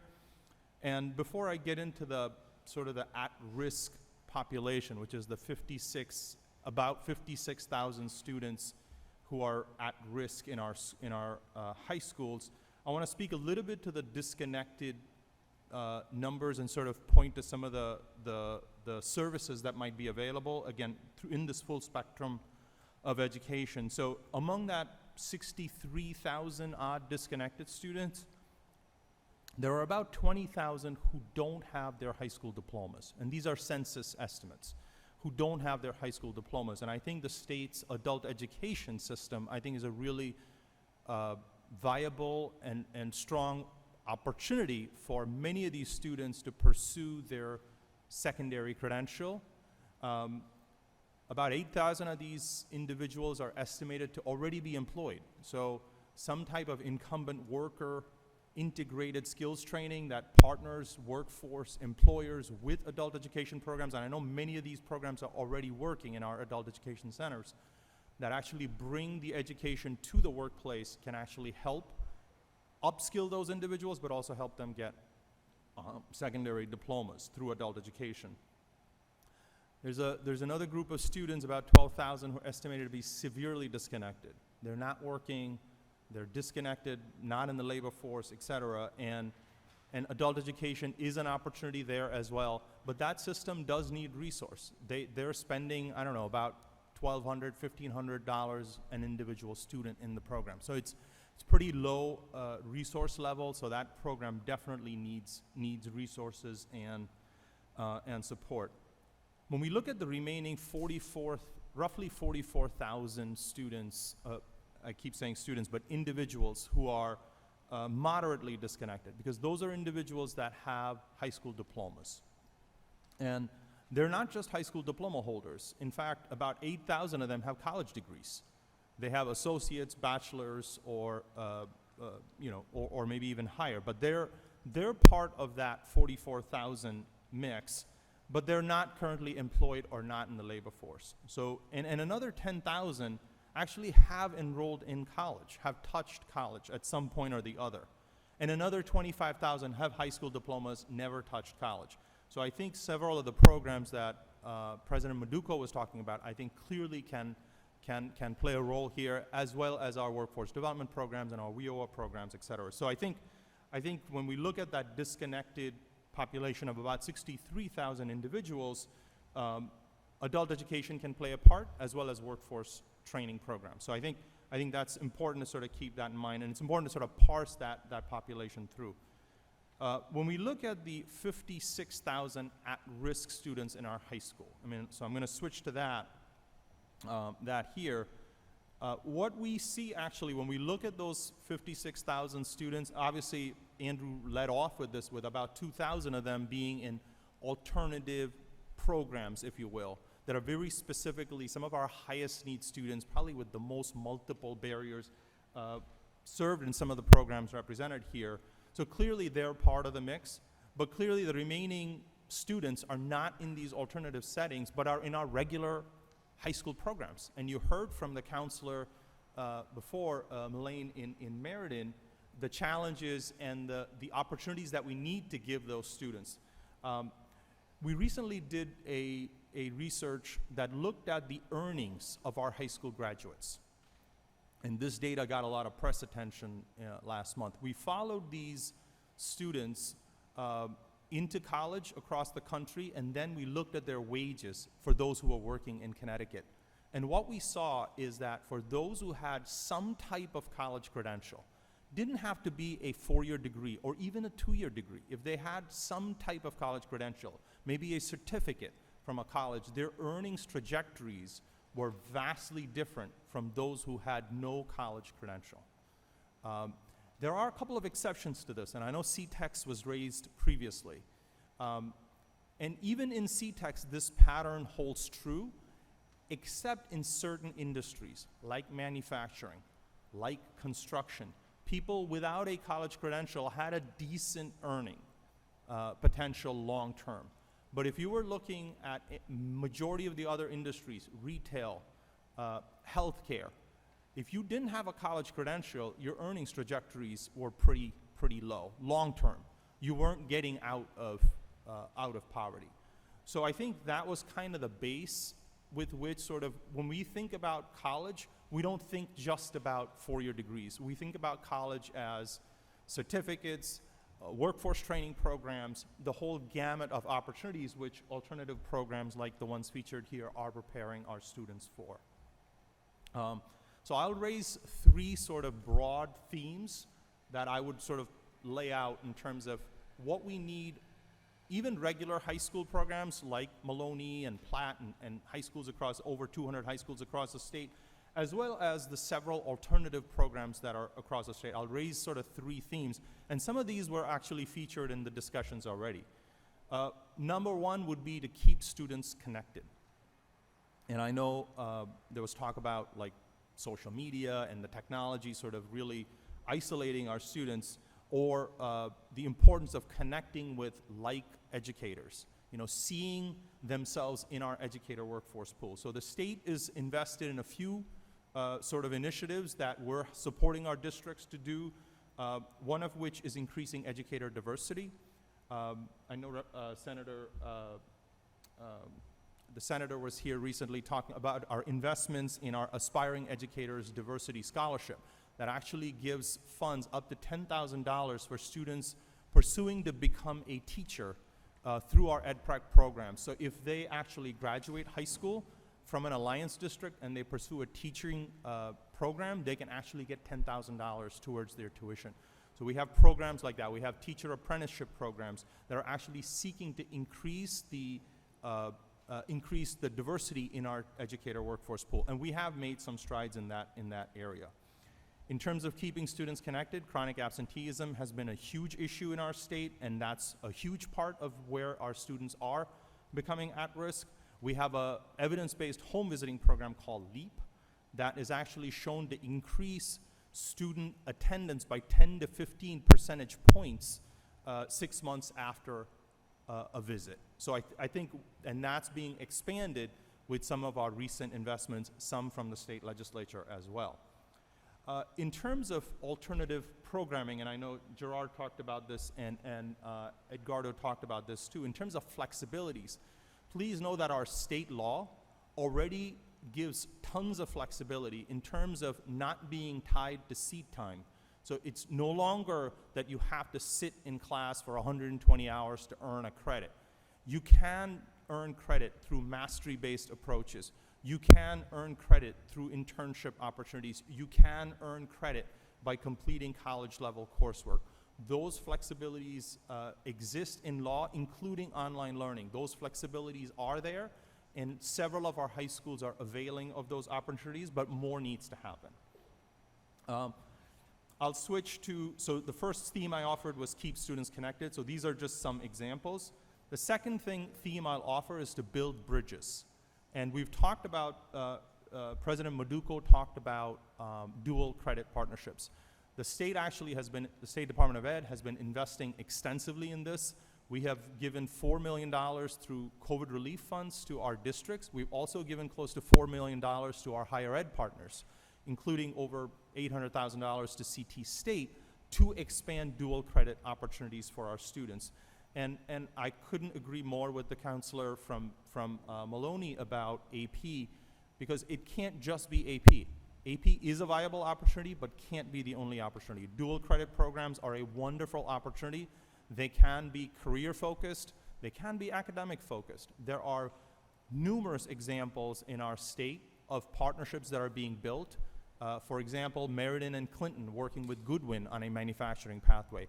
Ansonia working with University of Bridgeport on a athletic trainer certification, and on and on. And Torrington actually working with Ed Advance on a new partnership with the accelerator program down at Ed Advance. There are numerous of these programs, and we're funding several of these types of programs. And I couldn't also agree more with that. This work needs to start in middle school. That and we have guidance on this too, saying that these opportunities cannot be presented as being out of reach. They have to be shown as being possible for our students. FAFSA completion, we've been investing in that since 2019.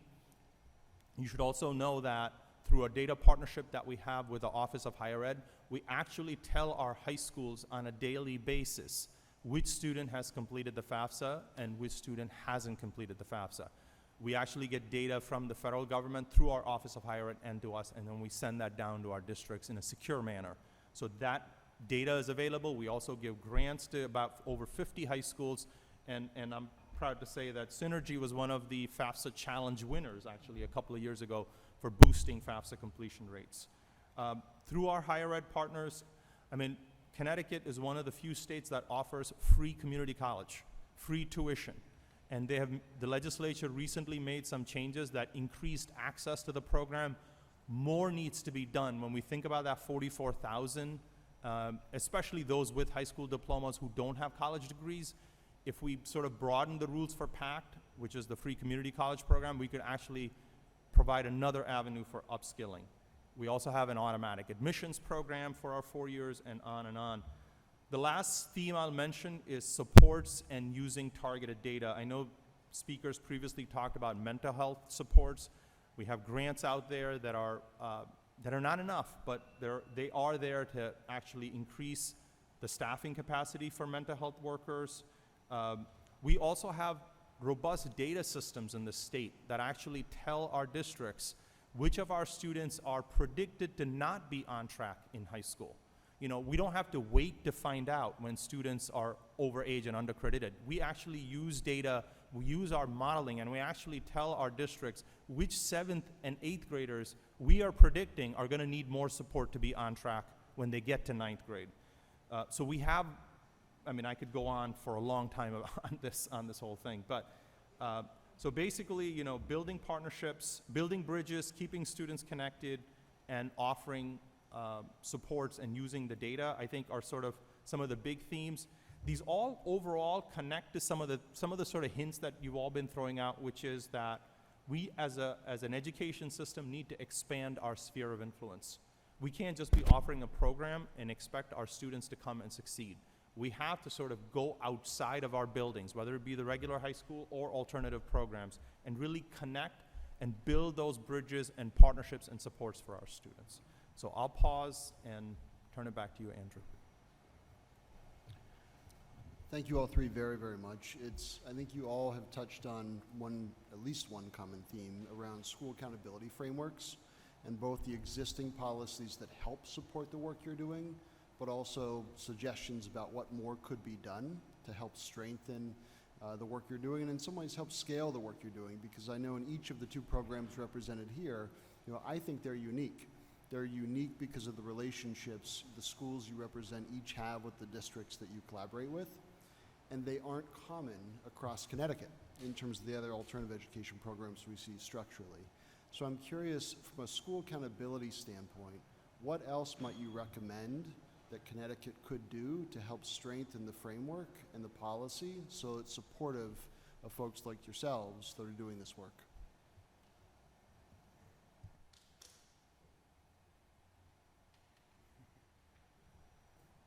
So I'll just note quickly, I think I know that we're speaking about students who are off track, and just really being inclusive and just of the turnaround that we're able to have with students once they enter our programs, once they receive those supports, and just having a way in which that then gets represented within the data.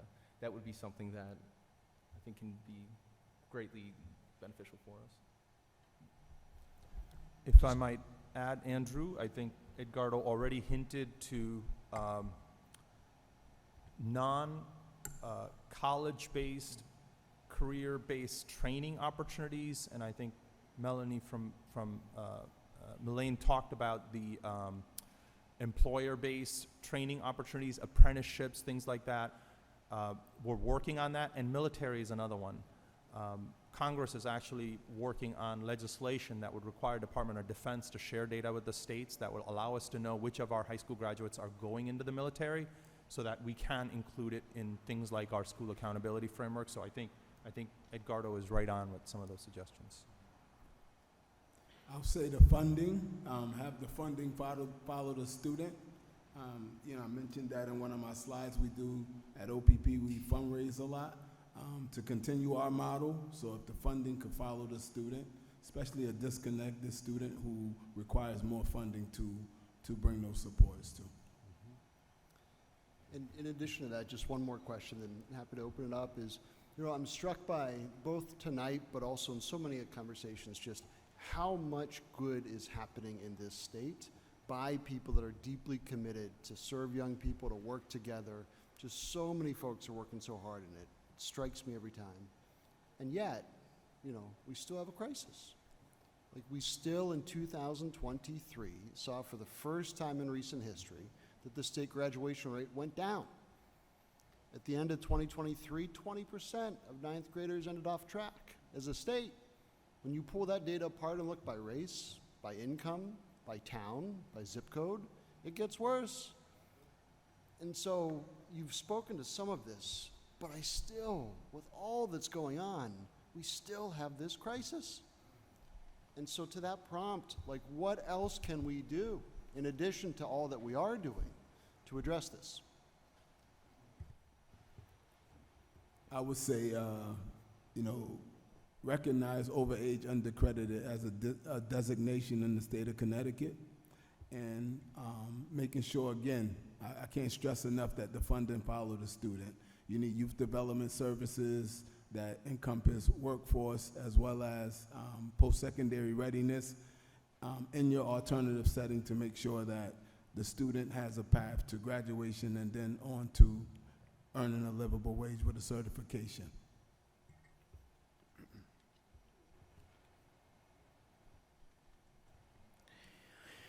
Well, thank you for 3 great presentations.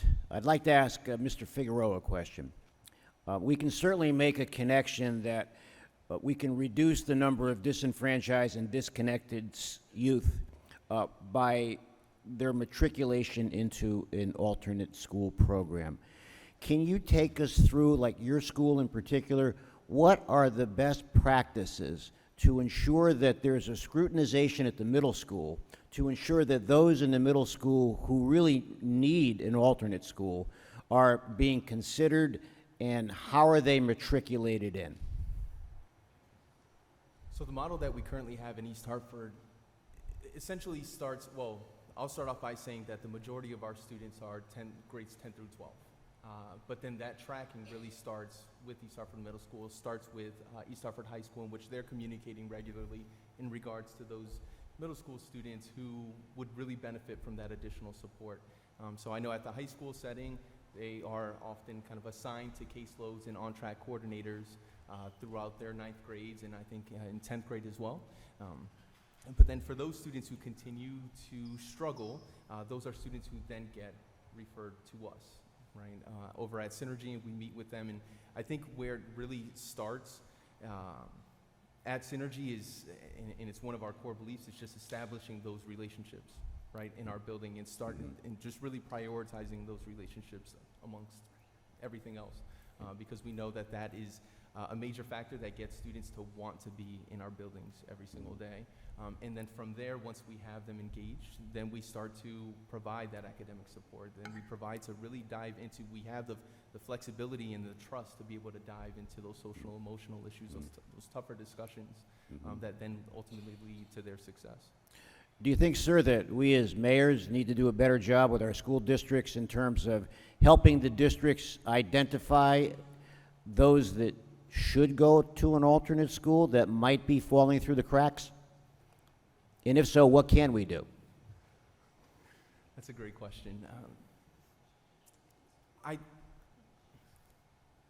not sure if there's, I know I could speak to East Hartford just given the fact that I spent my time there, and I know there's considerable work that happens.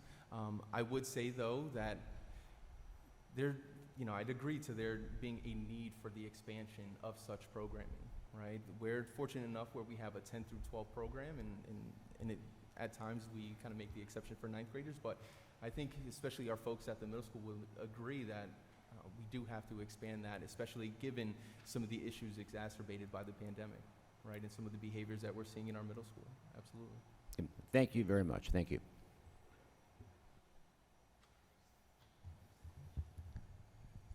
So thank you all so much for not just for being here, but for all the amazing work you do.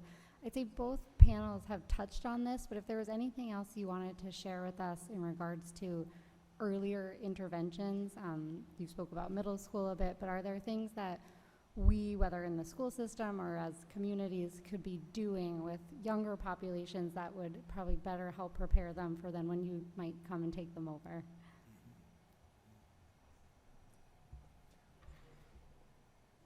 Just as we talked about schools, districts being silos, if you will, and needing to connect even more with local partners, I think even within districts, sometimes school-to-school communication is not what it could be.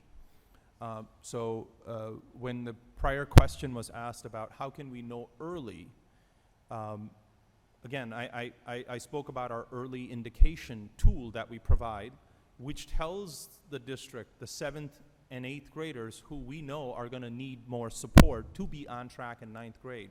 So it's like, how can the school intervene? How can the high school already see before the kids even come in, and they have that information, before they even come in, who are the students who are going to need high support before they come in? And conversely, who are the students who are excelling, who we need to place in a more advanced track, if you will, so that they can accelerate their learning. That information is available to the district, and we are working with our school district to sort of expand those connections, but leveraging that information and using that information more actively, I think would be another sort of thing I would put forward. I had a question, well, actually two. Do you think our school systems or school districts are doing enough to partner with like after-school programs? So, for instance, a lot of the kids, you know, sometimes they don't have a family advocate, or the counselor can't get to them during school, you know, but they might go to the after-school program for 3 hours. Do you think the school districts are doing enough to engage the after-school programs, especially those that are in the community? Because a lot of the times, you know, the after-school programs may know what the schools don't. You know, a kid might be subject to tell his after-school counselor something that he might not want to tell his school counselor or his teacher. So I was going to ask, do you think the school districts are doing a lot to engage the after-school programs? And if so, if not, you know, do you have maybe a solution, a few solutions? I'm not sure I can say whether or not they're connecting. I will just go back to the counselor who spoke about one social worker for, you know, X several hundreds or over 1,000 students or whatever. I mean, so I think that is part of the challenge, is how do you have adequate support so that even if you know, what can you do about it? Are you able to act on that information? So I would say that I'm not sure, like, I can't comment on the extent of the partnership. I would suspect that they're good because many of these after-school grants also go through the State Department of Ed, and go through the school district. So I would say that those partnerships are there. But I think the challenge always is when you have 1 is to 200, 300 for a school counselor, or 1 is to 1,000 for a social worker, being able to act on that information. And while these challenges may have existed before the pandemic, they have distinctly gotten worse after the pandemic. There's no question. So even our on-track rates that Andrew cited, they have gotten worse after the pandemic, especially for our students with needs, whether they be English learners, students with disabilities, from low-income families.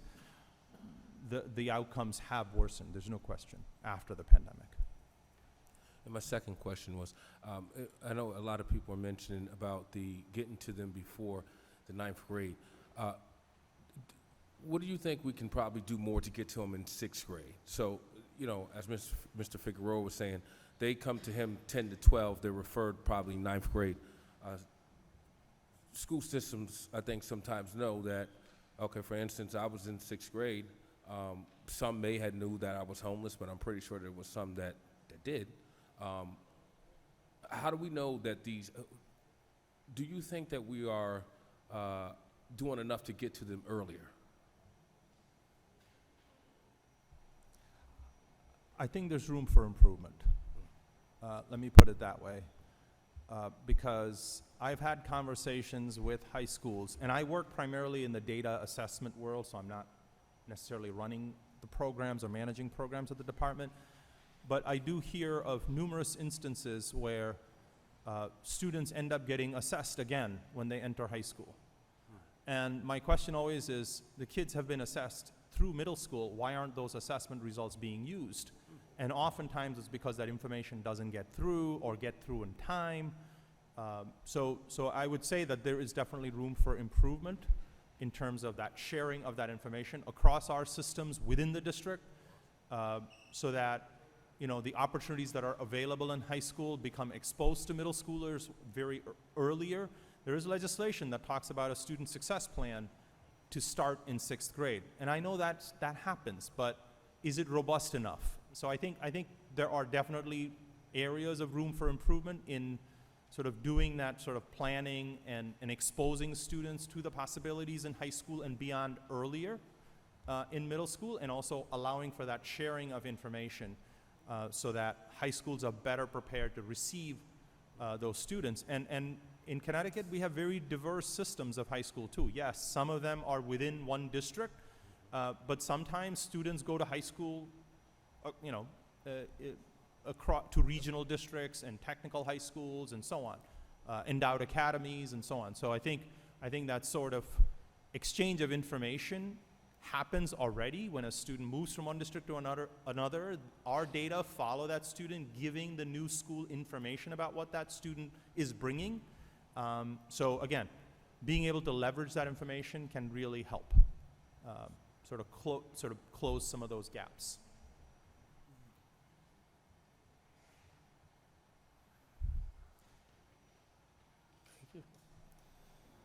Thank you all very much. As panelists, certainly Gerard and Ed, thank you for the work you lead every day on behalf of students. Sincerely, Ajit, for the work you lead on behalf of the agency, and also your leadership and collaboration in making this research possible, helping to raise awareness around this. So thank you all very much. Yep.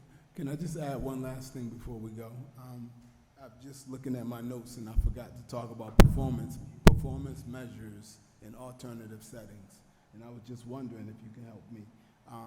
Does the state think about alternative education programs having different performance measures from a traditional setting? And if so, what do we have to do to uplift those?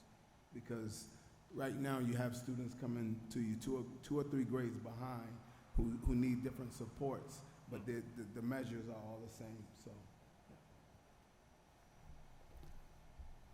So. It's a very complex question because of the rules governing all of this, but there are different levels of accountability, if you will. There are formal accountability, but then there's also just reporting of data that happens. Per federal and state rules, we can't have different accountability systems for different settings, but that doesn't preclude us from having other measures that we report and draw attention to that are more sensitive to the efforts of alternative education programs. So I think, chronic absenteeism is one, which, we want to, we don't want our kids to be chronically absent. So that should be one where we should be able to see improvement. But I know in alternative ed programs, some of these students are coming to school half the time. They're not, that's how they're getting the students. So chronic absent is at 90%. Some of these students are coming in at 50% attendance. So, so sometimes even chronic absence isn't a good measure. So we don't have a perfect answer right now, but we could talk more. Thank you. Thank you all very much.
section of this meeting, and I would like to first call up initials A.M. as in Mary, Bat from DAE, A as in Apple, M as in Mary. Okay. Okay, we're going to move along. Mr. Anthony Reed from United Way.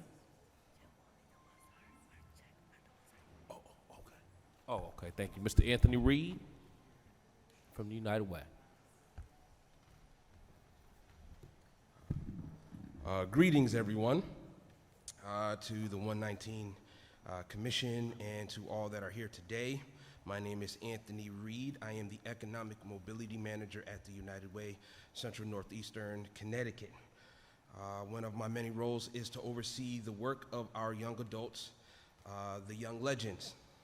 I work to provide young adults with employment resources and professional development training that exposes them to great opportunities to pursue the career of their dreams while changing the landscape and outlook of their communities.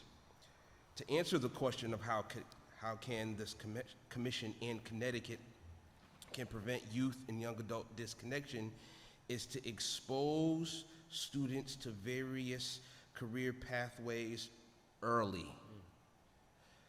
Okay, earlier, that's the word, than usual, and educating them on the journey and activities needed to get them there. This will have an impact on their lives and their families' lives. We should bring back official trade programs that are integrated in our schools, like they did at Prince Tech, all right? And that provide industry-recognized certifications, not just training in the program, but actual certifications so that when they come out of high school, they actually have the demand to make $25 an hour because they went for it. For example, there is great work in other parts of the state that have successful construction and building trades programs, allowing young adults to make livable wages. Investing in trade schools and programs not only benefit the students, but our communities and our economy. Over the last year or so, I have had the pleasure of connecting with workforce boards, youth development organizations, and career navigators across the nation that have created successful building trades programs and job training programs. As we invest in manufacturing and healthcare, we should consider also investing into other trades that are feasible. One of the examples, I call him a Hartford hero, his name is Lester G. And he had a barbershop called It's a G Thing. But he went from Prince Tech, he learned how to barber. Then he went to Morehouse College, and then when he came back through that pipeline, he built his own empire where he not only cut hair, but he also taught others how to cut hair, and he taught others. So it's possible if we can still do that in high school. You know, teach them how to do it in high school, not wait till they come out of high school and then they have to go into a trade school that puts them in more debt. And then they're still trying to figure out how to pay that debt for a job that they still haven't got yet. All right, but that's all I have to say. Thank you for your time. Thank you, Mr. Reed. And just wanted to note, everybody, you have 3 minutes when you come up. So next, Mr. Gaylord Salters from Go Get It Publishing. Mr. Salters.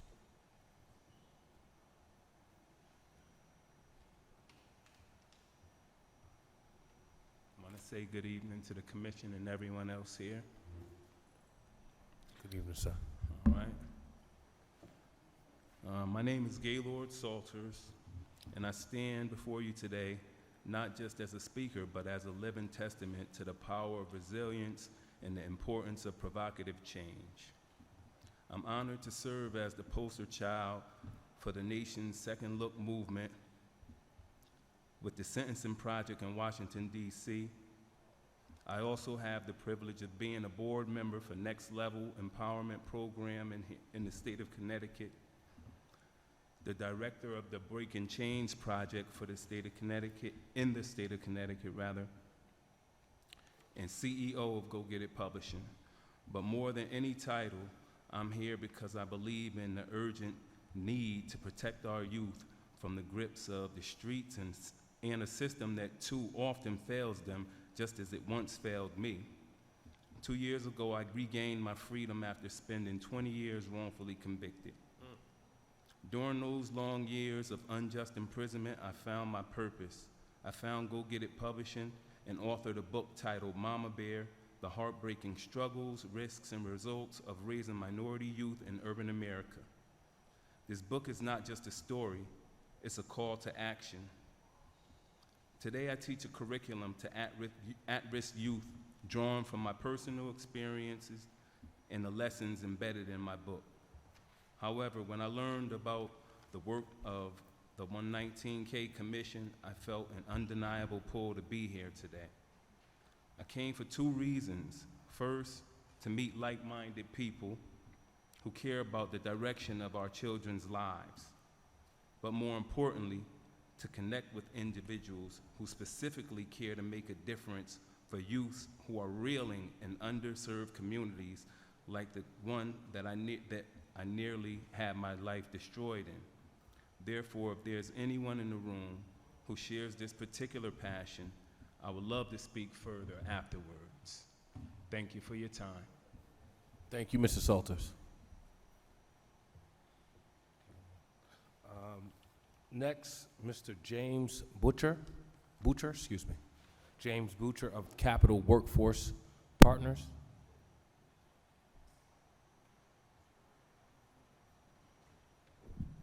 Thank you, Josh. Jim Boucher from Capital Workforce Partners, and good to be here this evening. And speaking also on the behalf of the Hartford Opportunity Youth Collaborative, we have a number of people here who are participating in that. We wanted to thank the conference 119K Commission for its work, and also thank the Dalio Foundation for its significant investments, increasing public awareness, and for leading this discussion. Hartford Opportunity Youth Collaborative was launched in 2014 and is a collective impact model that incorporates the City of Hartford, Capital Workforce Partners, United Way, Hartford Public Schools, and dozens of community-based organizations, a number of who are here tonight, Hartford Foundation, and others. I would just note that, also the Hartford Opportunity Youth Collaborative is chaired by the Mayor of Hartford, and again, a collective impact model. Given time, I think I just wanted to note a couple quick and brief but very important items. Highly support the Commission's goal here to decrease the number of disconnected youth by 50% over 10 years. We applaud the call for action, the urgency, the crisis. These disparities that I've been talking about must be immediately addressed. We've been working as a collaborative to put together a 2-year action plan that's updated, that will be ready over the next month or two, and we would welcome sharing that with everybody here. We don't have the time right now to go through that, other than to say that the 9 recommendations that the Dalio report speaks to are, for us, very focused, and we fully support them. Some of the action items you had talked about, stakeholders working together, right? So we have a number of stakeholders in Hartford working together, and here are some of the themes. I'll just name some of the themes that will be part of the action plans. It will include following the definitional framework that the Dalio report put together for disconnected youth. So we have a data system, Hartford data system, that works with a Hartford Data Collaborative that will be working to make sure that a lot of the interventions follow that particular continuum, and we appreciate Dalio working with us to help us think about how the services follow that continuum. The Hartford Career Navigation System that Anthony talked about and others will be talking about is an effort that links youth services to where we see those key needs, and working with the Hartford Public School System that was talked a lot about tonight in terms of the schools connecting to youth services. We'll be sharing data as part of a new developed initiative called Scale Hartford, which is going to be looking at how do we reach 6,000 additional youth in Hartford through the Hartford Opportunity Youth Collaborative system over the next 3 years, supporting this goal that you're talking about in terms of reducing the disconnected youth population by 50% as soon as possible. Just briefly, the other two items that we're looking at in terms of the two-year action plans would be how do we also connect with the statewide efforts going on. So if there are statewide efforts that are happening, such as the Legislative Disconnected Youth, as well as the Campaign for Work in Connecticut, the Governor's Workforce Council, and others that are trying to look at the statewide data system coming together, that will be a great, sort of progress. But we also want to see how that links to the local areas. So the local collaboration in Hartford will also connect the two. And most important is the substantial major public-private investments that need to occur. As was noted, we support that kind of investment that you speak a lot about and fully support that kind of I appreciate that, sir. Thank you. Mr. John Prenz from the Connecticut Alliance for Arts Education.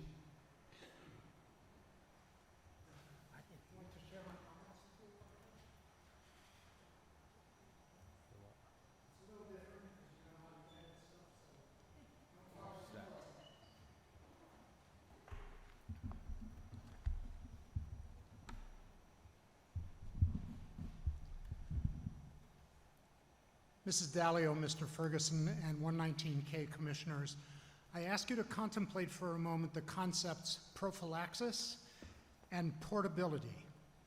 We vaccinate our youngest against childhood diseases. We also have the power to inoculate them against disconnectedness. At your last meeting, I spoke about children gathering in a music room or cafeteria with their guitar or piano playing teacher to sing, often at the start of a school day. Please Google PS22 Chorus, and you'll see exactly what I'm talking about. It proclaims to viewers, we are community. These students are developing and practicing foundational skills and experiences, listening to and communicating with each other, acting as one in service to a greater whole, nurturing and exercising voice and agency, demonstrating that difference enhances good results, all while simply enjoying a shared experience. These are not lessons with quizzes and exams. They are the building blocks of learning that are portable to other learning experiences throughout the school day. They are joyous experiences that connect students to adults, to each other, and to an ongoing in-school experience, all of which shape the culture in the building and in children's consciousness. Such joyful learning journeys nourish self-esteem. Students engage because they feel like they have a reason to be there, that they belong. The experience translates to I am seen, I am heard, I am worthy of respect. Children who experience those feelings together begin to excel at doing whatever they can to keep them flowing for themselves and for each other. Soon and in some other forum, we will expand on arts education research, pointing to decreased disciplinary action, increased graduation rates, advancement to post-secondary education, the roles of the arts, trauma, and healing. I would love to address the missed leadership opportunities and capacity building opportunities for arts educators and administrators. By elevating our focus on the arts to where it belongs as a priority, we can create a vaccine against disconnectedness. It is arguably the best investment we can make in our children's ability to engage with their world and to hope for a rich and fulfilling life. I hope we are up to the task. Thank you very much. Thank you, Mr. Prince. Next, we have Monica. Is it Brace? I'm sorry if I said your last name wrong.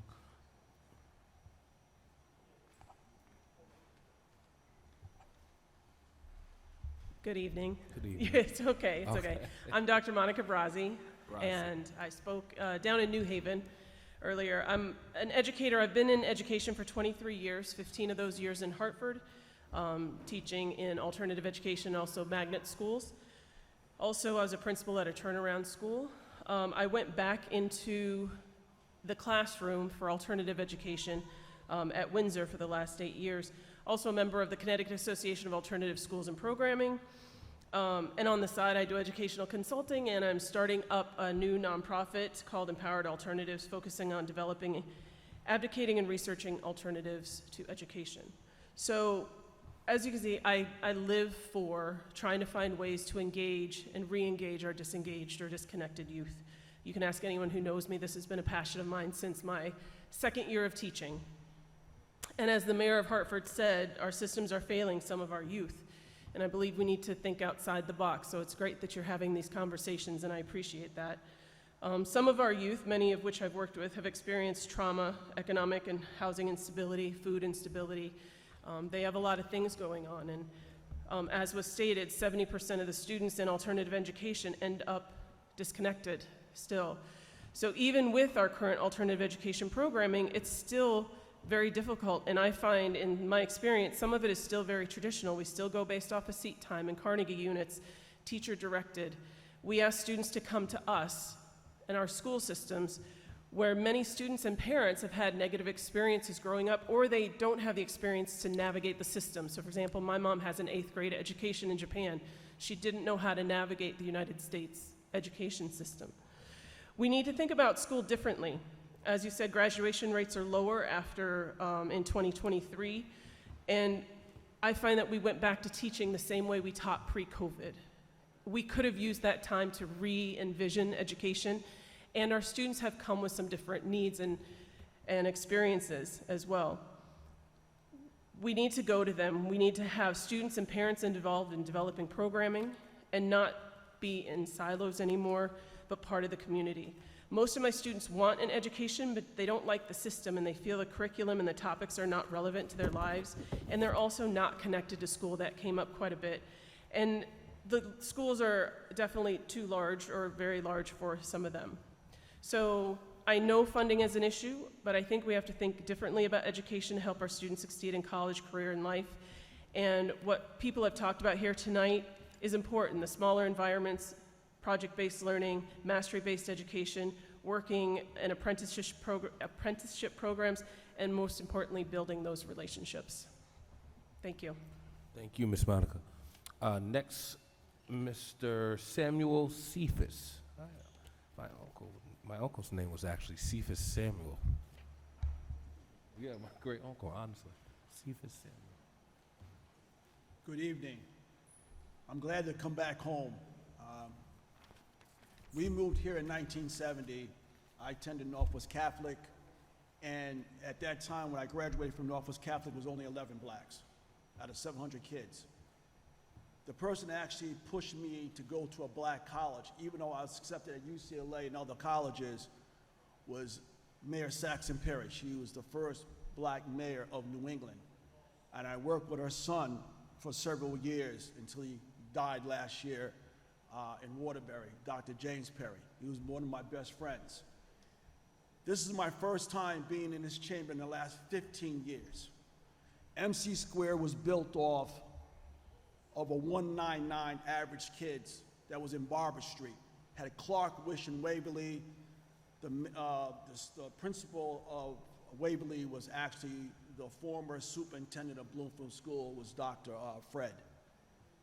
I'm glad to come back because the people behind me asked me to come back. I have Bishop Mitchell from King's Chapel, Upper Albany, one of the most successful churches in Upper Albany and Albany Avenue. I have Lee Law Firm. I have actually one of my famous kids. He just created his own company of creative cultures. He deals with disability kids and disparity kids.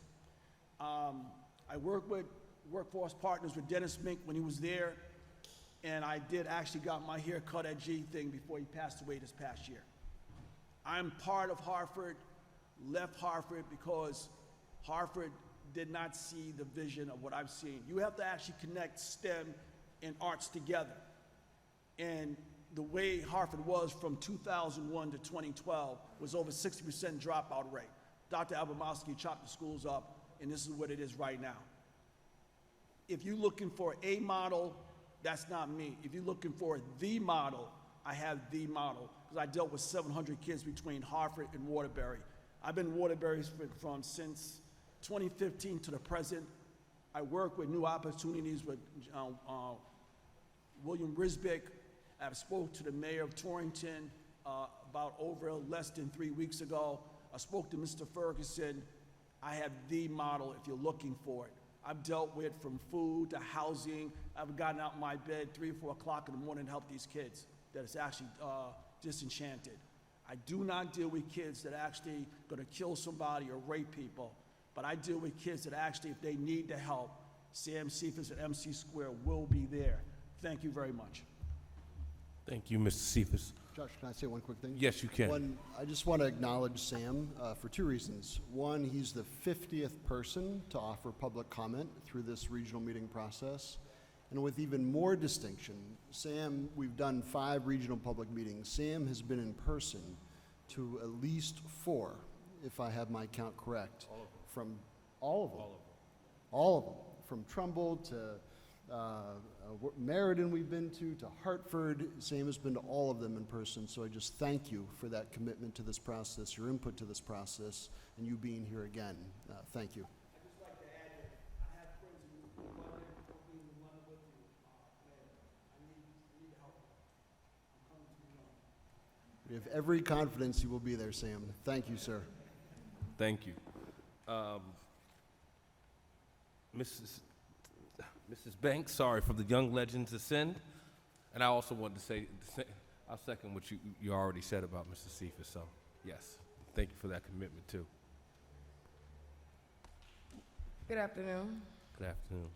Hello, my name is Tania Banks, and I am the co-chair of the Young Legends, an initiative under United Way, Northeastern Connecticut. The Young Legends is a group of young adults working to connect youth ages 16 to 29 to careers and job resources. I am also a leader in the North Hartford Navigation Hub.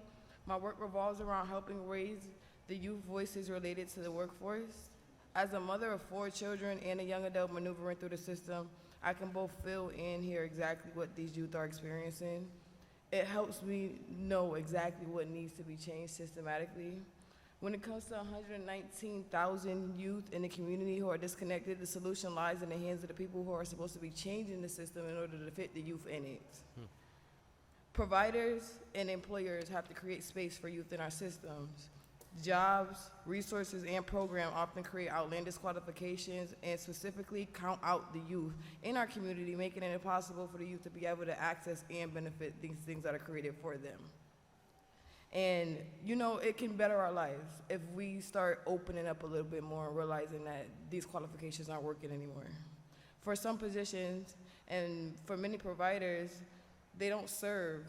You know, requiring a college degree doesn't serve us because a lot of our experience comes from real life. I've been doing this for 15 years. I don't have a college degree, but I'm standing right in front of you and I know exactly what I'm talking about. Right. Now, United Way hires young people as Young Legends in order to simply connect other youth and people to career resources, and they hire us to host programs and trainings for young people. Better yet, as a youth leader working in the navigation hub, I get to help with the intake process in both positions. I speak on a lot of youth firsthand, and I hear their experiences. Doing this, I learned that there's another disconnect in the information. For what's available in the community, it's not being clearly marketed to the youth. Youth do not have a safe space to create community and find resources. The concept of hubs has been a small start to changing that. My recommendation is that there should be more opportunities for youth and people to help make decisions and to be paid for their time. So youth should be a part of every part of this process. The work that I do under the Young Legend has opened my eyes to so many different solutions that can help create a new reality for youth in our communities. How can you create something for us without us? We have the knowledge and capability to help create the solutions for ourselves as long as we have people open and willing to give us the opportunity. So this 119K youth, all they need is knowledge and a chance. Honestly, we will see a difference in so many areas. It'll raise our economy, do some more people working, put money back into the community. There'll be less violence because everyone will be working and we'll have a way to create community from those hubs, and the list goes on. The solution is in us. Thank you. Thank you, Ms. Banks. And I also don't feel ashamed. I don't have a college degree either, and I made it this far. So, Hey, Josh, if I may, I just wanted to give a little recognition myself. This lady's young children have been sitting in this room on these hard wooden chairs for going on 4 hours. And are just troopers. And so I have 2 daughters, one's a teenager, one's preteen. I could only wish that they were as well behaved in this environment as what your children are. So take them for some ice cream or something, Mom. You're doing a great job. You're doing a great job. Thank you. Please do.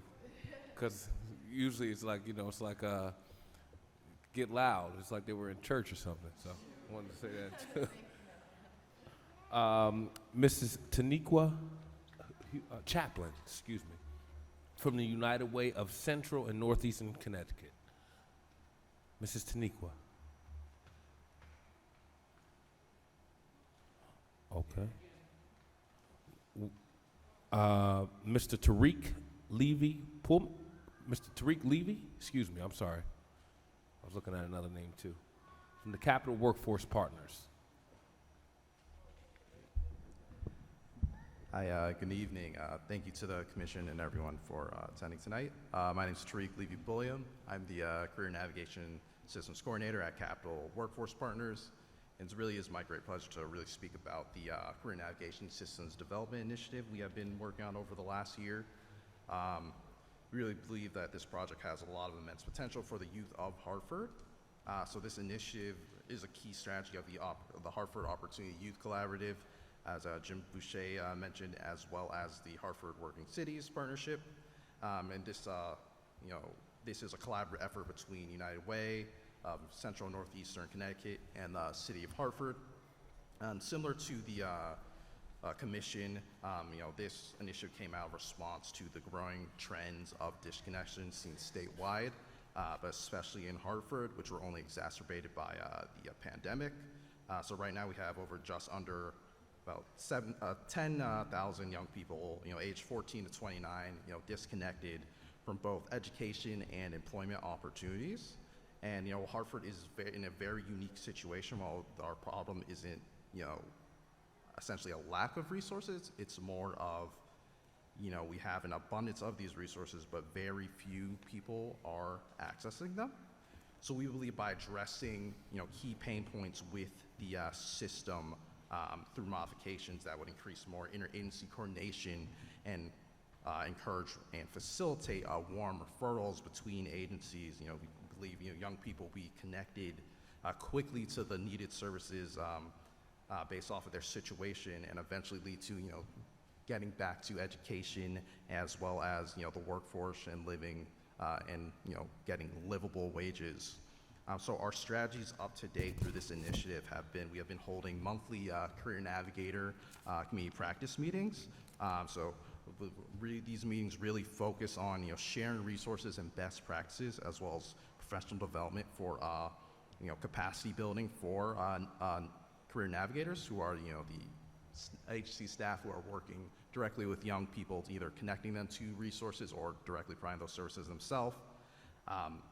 As we've also built an online resource directory where providers can share program information related to workforce with both young people and other navigators. We've also piloted a place-based career navigation hub, which my colleague Tania Banks mentioned. And this is a place-based project where, instead of young people coming to, let's say, an American Job Center to connect with services, we're engaging with them in environments that they're already safe and comfortable in, where they can access the entire system of services by engaging with both family and career navigators, as well as youth leaders with lived experience. Thank you, Mr. Tariq. Appreciate it, but the time is up. I'm going to have to move over to Mrs. Terry Streeter from the Watkinson School.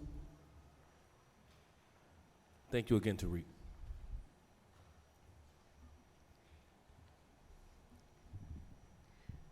Good evening. Thank you for the opportunity. My name's Terry Schrader. I'm the head of school at Watkinson School in Hartford. For 140 years, Watkinson has continually recognized and addressed the needs of a very diverse population in our city.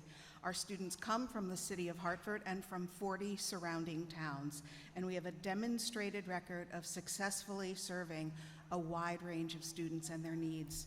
As a Hartford school, we have a long history of partnerships with dozens of nonprofits and organizations, and those relationships and commitments are strong and more vibrant now than ever. We have attended all the meetings of the 119K Commission, and we believe that you are looking for strategic partnerships to accomplish the goals of this commission. Watkinson is a private school with a public purpose, and that has been part of our central mission since our founding. This commission seems to be wanting to pull together people with the means, the commitment, the expertise to make a difference, and we want to be a part of that solution. Good schooling is based on research and disciplined dedication of limited resources and an understanding of the real, enduring, deepest value of education to every student we serve, but to the very fabric of our society. At Watkinson, we're a little worried about democracy and civil discourse, and we believe that the future depends on an educated populace, young people who not only feel connected, but who know that they are connected, because that is where their power resides, is in their connectedness. Strong schools are the antidote to disconnected youth. This is the work that we have no right to put aside. 50 years of neglect at the educational level can't be addressed with a patchwork of solutions that arrive when our students are in high school or beyond. Addressing disconnectedness from school is a problem that starts early, and the focus must be on early childhood and middle school education, setting our students up for success in high school and life beyond.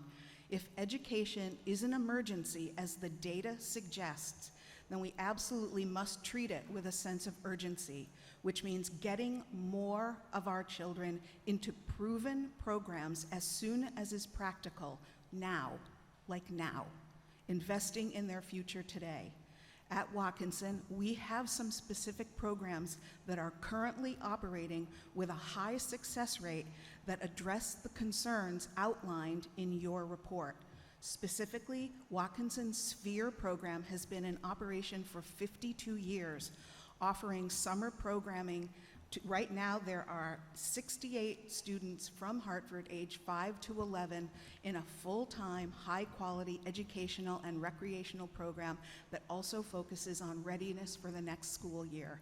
As a Hartford school, we want to be part of this conversation. Thank you so much for your time. Appreciate you, Ms. Terry. Now we have Mr. Timothy Goodwin from the Community First School. Good evening. Mr. Ferguson, you said earlier there's still a crisis. What more can be done?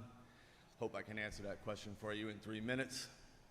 Mr. Brown, you wanted to know about the disconnect between after-school programs and comprehensive high schools. Can't answer that now, but I got you on that one if you want to reach out later. And Ms. Carbone, 2 of my sons graduated last year from Wilkett Tech. They're both doing exceptionally well.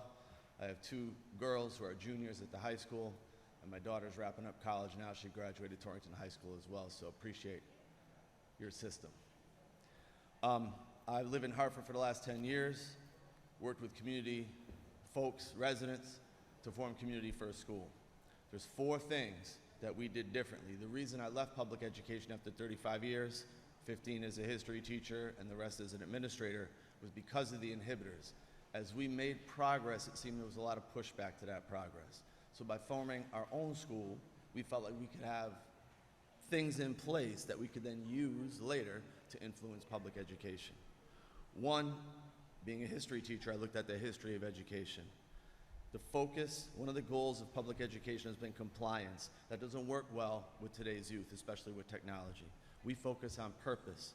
If you can help a student identify their purpose or purposes, you can compete with technology and other things that draw them away.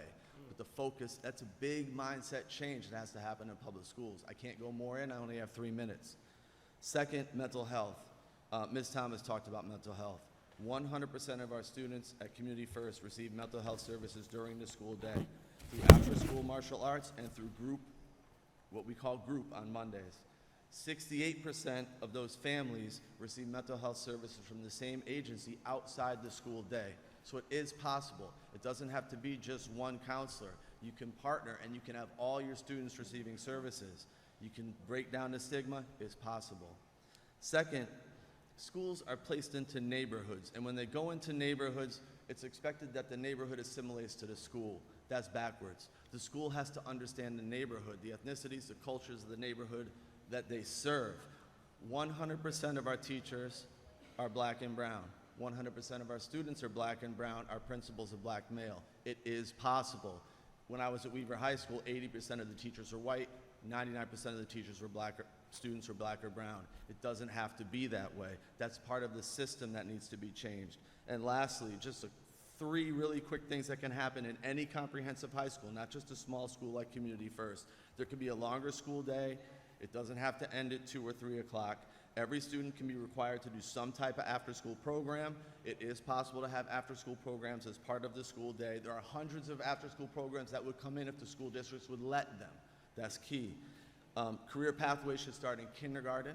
We start our kindergartners, they're ornithologists. They're learning about bugs because what little kid doesn't want to learn about bugs? And summer programs should also be required, I think, for every student across the board, some type of summer program. If it's not academic, it can be theme-based. There's a lot more, but I'm going to hold because we don't have the time. Thank you, Mr. Good. Well, just one quick question. Did you say that they have martial arts too? Did you say that? So martial arts, it's martial arts connected to mental health because there's a stigma in the black community around mental health services. So if you can break down that stigma and let folks know that this is a good thing, not something to be scared of. So we do mental health through group, which is called leadership. So it's a leadership class, but it's really mental health services, teaching students how to problem solve, how to conflict manage. You get to learn what's going on in the home, and then you can refer, now that the students and families believe in that agency, now that you can refer them outside of school, so which is why we have 68%. And 100% of the 68% who are receiving services outside of school report that it's extremely helpful. Thank you, Mr. Good. You're welcome. Yeah.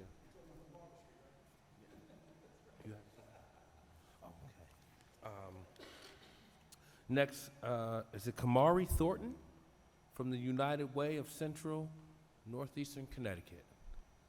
Kamari. Kamara. Okay. Mr. Roshan, Lee. Mr. Lee from Clarissa Lee Law Group.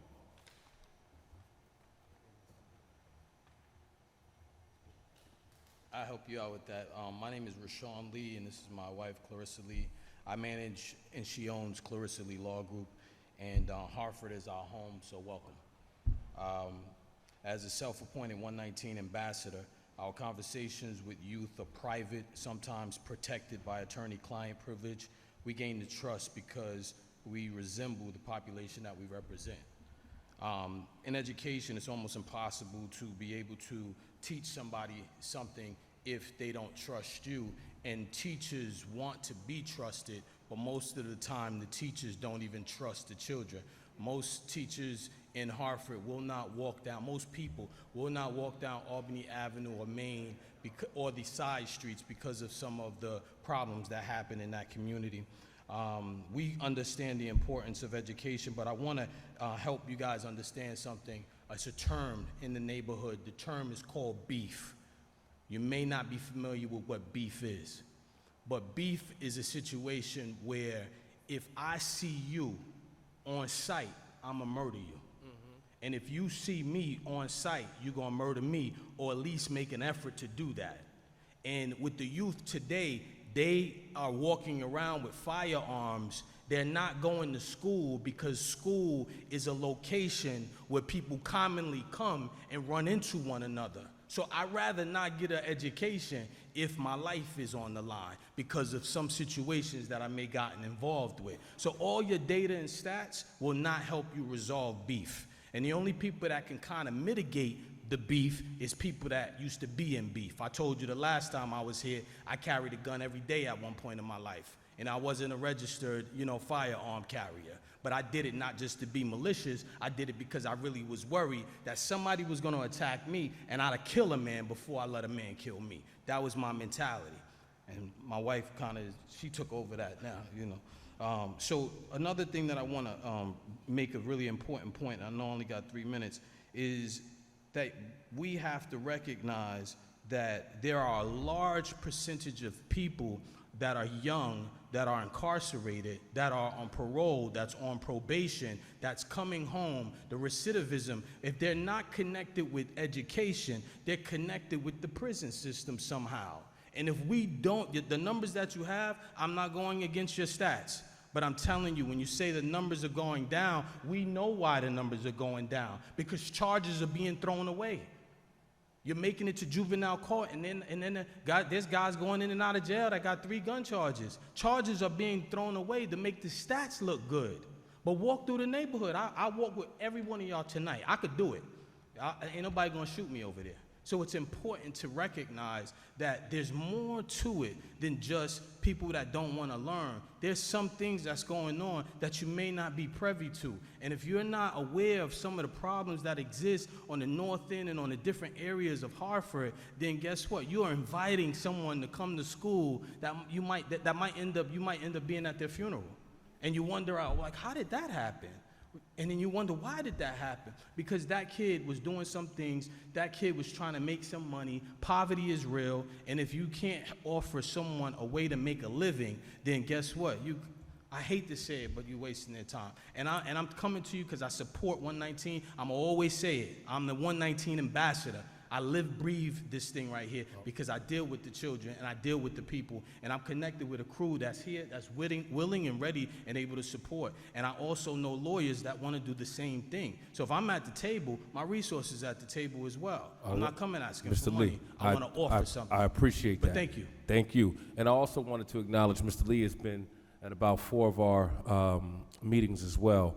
I don't know if you came to the first one in New Haven, but I do know that Mr. Lee has been to all our commission meetings, 4 of them. So I did want to acknowledge that as well. And I also will tell you that what you're saying about Hartford and the youth, we actually are going into the Hartford Residential Center to speak to the same youth that you're talking about, that are carrying the guns, that are talking about beef. And we have been beef, what you say is beef, what we say conflicts that we have. That is a big issue that we've been talking about, because as we know, if you're going to shoot somebody, you're probably not going to want to go to school, because you might see the person at school that you might want to shoot. That's right. So those are the things that we are addressing with the young people as well. And we do appreciate when you come here and you do speak. So just wanted to put that on the record too.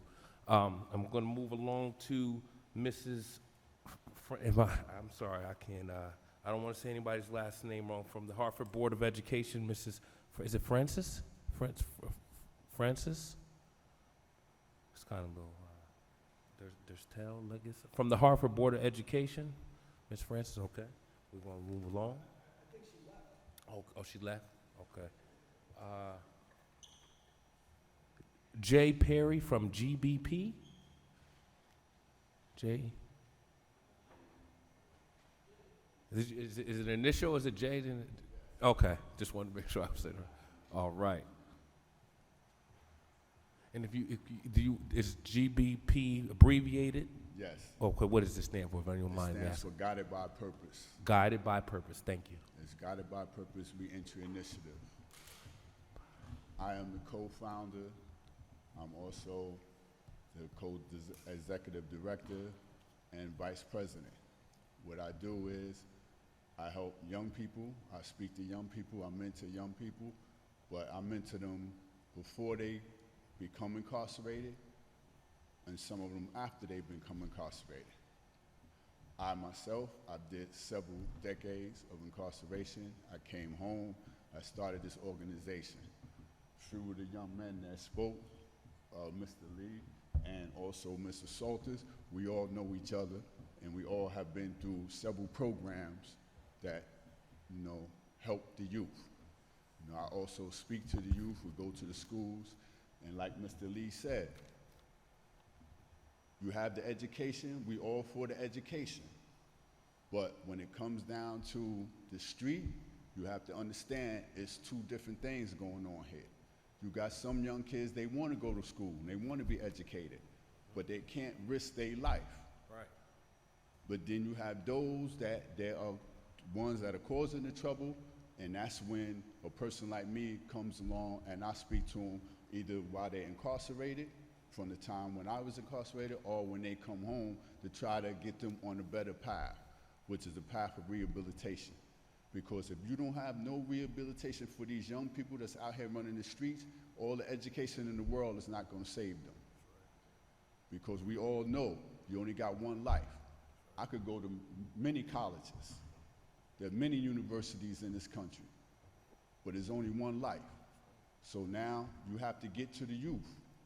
You have to figure out a way how to get to them, to educate them on staying away from the violence and going to school. I know many young people that are smarter than I am, but they can't go to school. So what you do is you try to get programs after school. What happened to the after school programs? What happened to the mentors coming to the schools and speaking to the young kids to try to keep them away from the violence? Because some kids, they're not out in the street, but the street is calling them. You best believe that. The street is calling them, and it's calling them real loud. And if you don't get in those schools and start talking to these young people, I spoke to some young kids over here, what's that, Arthur Brenner Elementary School, not too far from here, a couple of months ago. And this is an elementary school. These kids are in 5th, 6th, 7th grade. But they understood where I was coming from because they have friends and they have family members that's been incarcerated. Young kids were sitting there telling me how many friends they had that been shot. Because I asked them, how many of you young kids know somebody that's been shot or even have been shot yourself? The majority of the kids raised their hand. Mr. Perry, thank you. I appreciate your words. Thank you very much. Thank you. Mr. Ron Canada.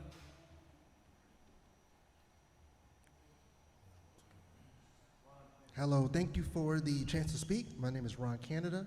I'm a history teacher, 20 years in middle and high school, and I found success for opportunity youth and mentorship via Communities of Connecticut entrepreneurs and entrepreneurship nonprofits that allow students who are disconnected to be aware of their surroundings. That is changing as a social net of changes post-pandemic, especially financially. I've taught many history subjects in Connecticut, but I'm most proud of the Black and Latino studies for several districts and the new curriculum that passed several years ago. Inside this curriculum, I was allowed to modify units that add local resources for opportunity youth. We speak about historical entrepreneurship, such as Madam C.J. Walker, and youth entrepreneurship of today in a project-based learning Shark Tank style seminar.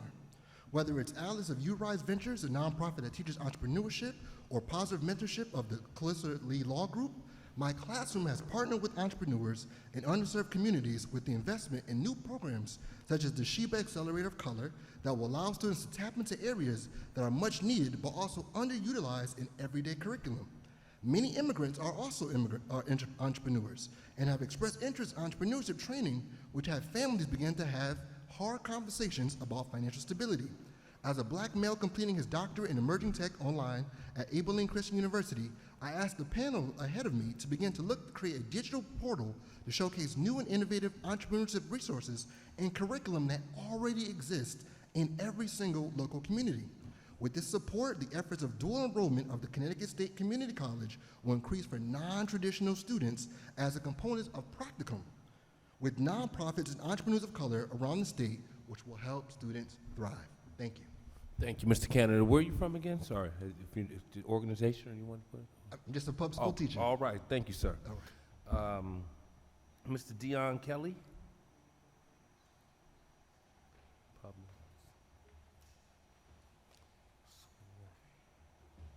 Hi, good evening. My name is Dion Kelly. I am a Youth Development Specialist at Our Piece of Pie Incorporated. So I just wanted to speak upon my personal positionality, not only as a youth participant, but also a youth in the midst of the work. I started at OPP as an intern, and I didn't know that I would be in this position to be one of many voices for my fellow peers in the midst of like how we're positioned, how we're seen in Hartford, Connecticut. And the reality is that the semantics are great, right? Dealing with workforce readiness, dealing with education, dealing with programming, but what about our voice? Youth voice is the most important tool that we have. So in the midst of having these conversations, I honestly don't see not one of us, not only in the midst of this room, but also at the midst of this table. So to make an attempt to see what could be done, it's not really about something that's solution-based or oriented. I think it's more about the spaces themselves that are collaborative and active. For example, I'm proud to be one of many co-advisors for the Youth Leadership Council, the first of its kind at our Piece of Power Incorporated, to help my fellow peers, well, in tandem, my participants, really thrive in the midst of the work and being a voice in the midst of their communities. Having these empowering youth-led groups will allow us to be more impactful in the midst of the 119,000 crisis, and allows for opportunity for youth participants to be more connected. Finally, a recommendation I will have for you guys as commission is to not be afraid of the issues or the conflicts that you're seeing, but be more in tune with it and active and collaborative as we are, thus connecting with youth leadership boards and groups of many kind in a traditional or non-traditional setting. And again, I thank you for allowing me to speak tonight. And thank you, Mr. Kelly. Appreciate that. Mrs. Shelley McNulty? Sorry. And while we wait for Ms. Shelley again, like Mr. Kelly was saying, engaging those youth, I commend this commission from the start. Before you go, Ms. Kelly, I was kind of like adamant about we're going to have to go to the people, go to these kids, sit at these round tables. These are the kids that are disconnected, disengaged. And from the mayors to Andrew and CCM, Joe DeLong, his whole team, they have been going right to them, from the community to literally to our prisons. So I did, again, just want to put that on the record. Hats off to all of you. And we might take that walk, Mr. Lee, one of these days when I can get some time. Hi, everyone. I wasn't expecting or planning on speaking tonight, but I came. This is the first time me participating in this, and I'm so happy to, that you guys have this commission, and I applaud you for efforts that you're putting forward. So thank you very much for giving me the opportunity to speak. I want to speak a little bit about myself, my experience, and then what I do, and some thoughts that I have. So I'll first start with my life experience. My mother was a DCF foster child. She lived in foster care until she was 16, at which point she signed out of the DCF foster care system, and she went to work full time because she could not handle going to another school. She went to 8 schools within 7 years. So she is the basis of where I grew up. My father was an alcoholic, ended up in prison a couple times, and so we did end up homeless for a little bit. And I went to 7 different elementary schools before I was in 2nd grade. Say that, fast forward, I then went to school myself. I got myself through, my bachelor's, master's, whatever.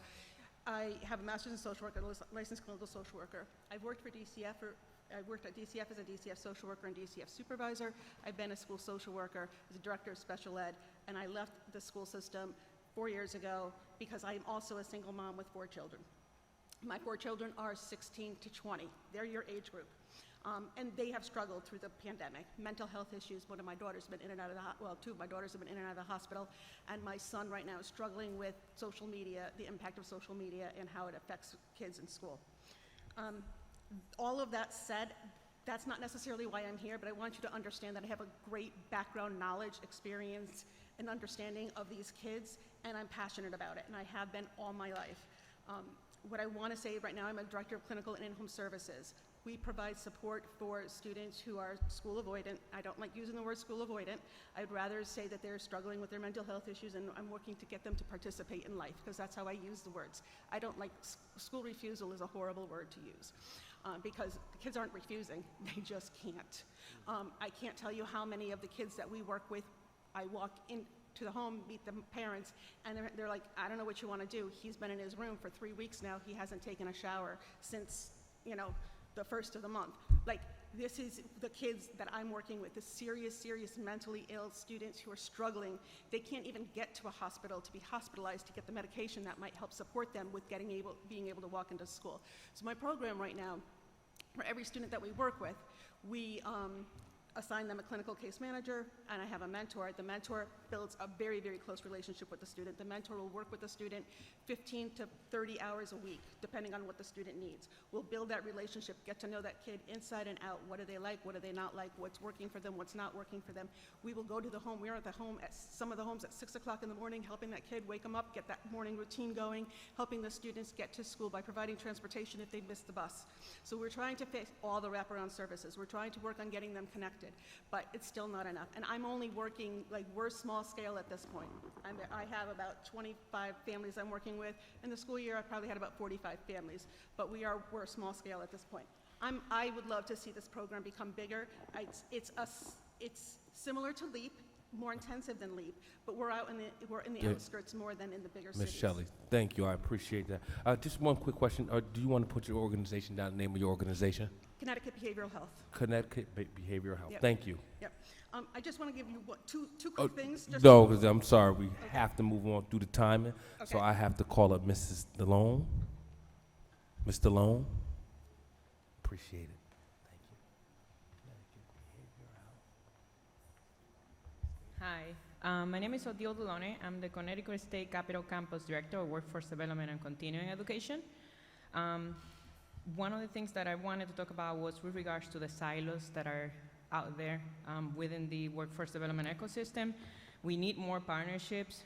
There's still a lot of silos, different agencies not working together, and partnerships are key to success. I want to highlight the Hartford Career Navigation that was mentioned earlier, that CWP, the City of Hartford, and the United Way are putting together. Different agencies, all career navigation in the City of Hartford, working together, helping each other, teaching each other about what each of the agencies are doing. I think that's a great way to do this, and more communities should be doing that.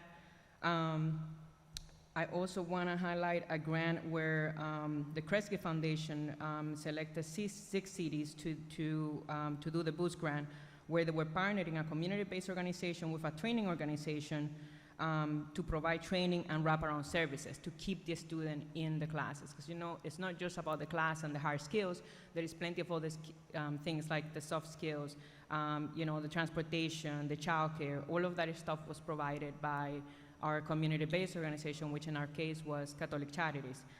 That partnership has actually made our relationship stronger. So even to this day, we're still working together after the grant is over. And we complement each other. So if there are things that we need, we'll tell them. If there is training that we're looking for, they will talk to us, and we either connect in one of the other campuses that may be providing the training that we didn't have at the Capitol campus. And, you know, they were addressing, for example, needs that, you know, the students have. So we provided the training. The students done with the training, now they have to find employment. So they help the student find employment, but how does the student gets to the employment, to the job that they're doing? How do they pay for childcare until they get that first paycheck? How they pay for the bus passes, for the uniforms? You know, all of that stuff was kind of like out in the air. We gave you the training, but now what? So that agency was providing the wraparound services that we couldn't provide because we were doing the training. So it's just about, you know, finding ways for the communities to break down their silos, even if the community takes charge of that and assigns organizations like Hartford did with the career navigation program that CWP United Way Hartford are doing, and making sure the agencies are working together with each other, informing about all the different services that they have. Because there's plenty of services out there, there's plenty of agencies, but they just need to work together to help each other. And then just one last quick thing with regards to the counselors that were mentioned earlier being overwhelmed is, now that we have AI, maybe it is time for the communities to start doing a survey of the tasks that are being assigned to the counselors and seeing how many of those tasks can be delegated to an AI program. And then that will free up time for the counselors to actually have that one-on-one with the student that they're looking for. Thank you, Mrs. Dillon. Oh, you had a question? Oh, Mrs. Taniqua Hughley. Is it Hughley?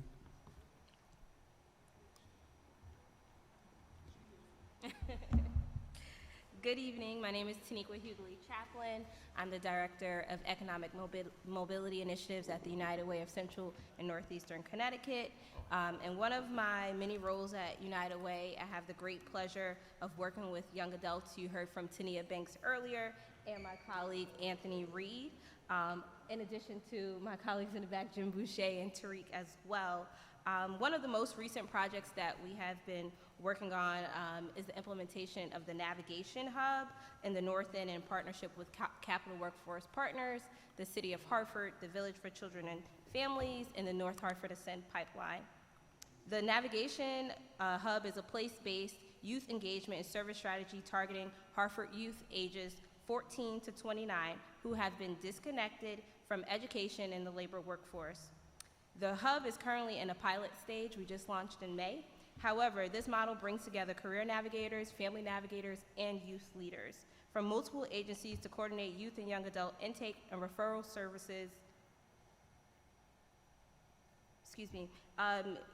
We're working to ensure that we're bringing together career navigators, family navigators, and youth leaders from multiple agencies to coordinate those referral services, which I just referred to. So yes, that is a real thing, different agencies coming together under one roof, working together. And so though the hub has only been in full operation for less than a few months, it's proven to be a much needed resource for our young people. As mentioned, we have young adults working alongside navigators, giving them a job, yes, but also allowing to connect them to their peers. And so, as I said, Tania Banks is one of our youth leaders in the hub, participating in that navigation process. This was made possible because we valued the opinions and thoughts of young adults. They were a part of the hub design from the beginning. Throughout the years of working with young adults, they have consistently asked for a safe space that allowed them to hang out, lounge around, but also receive career and job training services, social services, and just a programming space where programs are created for them, by them. I believe this type of resource would save the lives of many of our young people. It saved mine. Growing up in New York City, the largest housing projects in North America, Queensbridge houses, if anyone is familiar, and going to school in South Jamaica, Queens, many of my friends and family members would have also been identified as disconnected. If there were free hubs that had the staff that looked like them, who assisted and helped them with tutoring, provided mentoring, job training, programs, sports, and social services, they would not have been in the streets or in prison or unfortunately dead. I was fortunate enough to be able to enroll in a program called Legal Outreach, which served as the ideal hub that I mentioned. However, the focus was college. But if this structured program allowed me to come to Hartford, Connecticut, pursue an education, and pursue a job, that opportunity can be offered in other places in the state. So my recommendation is to simply continue to support and invest in navigation hubs throughout the state, and also ensure that young adults are a part of the conversation from beginning to the end and have true power to participate in decision-making processes. Thank you. Thank you, Mrs. Tanika. That concludes our public comment portion. I am now going to pass it over to Mayor Passero. Mayor Passero? Thanks, Josh. Well, we made it. Almost 3.5 hours in. But thank you. Thank you all for your perseverance and for your participation. It's a great help to us. We are indebted, of course, to our panelists tonight. A lot of great material for us to think about, to digest. I do want to thank CCM and the great work of their staff, all the work they do behind the scenes to set up these forums for us. So thank you, Joe, for that, and relay that thanks. And of course, thanks to the Dalio Foundation for supporting this effort. There's a lot, we heard a lot tonight, we have a lot to think about. But I just want to point out something that I picked up on from Ms. Thomas's testimony, and I think it's a good segue to our next meeting in New London, which will focus on workforce, post-secondary pathways, employment supports, and wraparound services. And Ms. Thomas said that we have to be able to offer our students more than a pathway to college. And I think that's, at least from my experience in my city, that's what our education system is too strongly focused on. And that's not always what our youth need. They need more options, and it shouldn't be second best if you choose something other than higher education when you're through your high school. And I think overshadowing all of this is our responsibility as leaders of our city to take care of our youth from cradle to career. And that's not cradle to college. College may not be in that formula. So that's my takeaway. We all have our different takeaways from this. But I do want to encourage you to take the trip to New London, or at least sign on to view the next forum. I guess it's 1199commission.org. You can go there, you can share your testimony, you can see a lot of resources, some of the previous forums, and also participate or view the forum in New London. But actually, you don't want to miss the opportunity to come down to the Whaling City. And our city hall is not quite this opulent or big, but it is certainly as historic, and we just finished a historic renovation of the building. So I look forward to seeing you. And guess what? This is our second summer with air conditioning.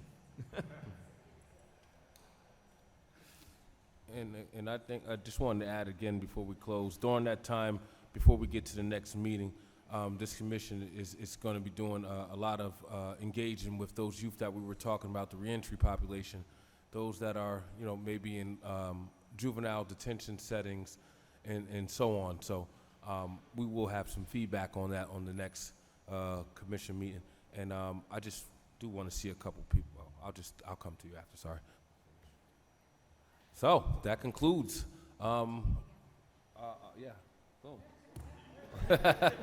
Adjourn.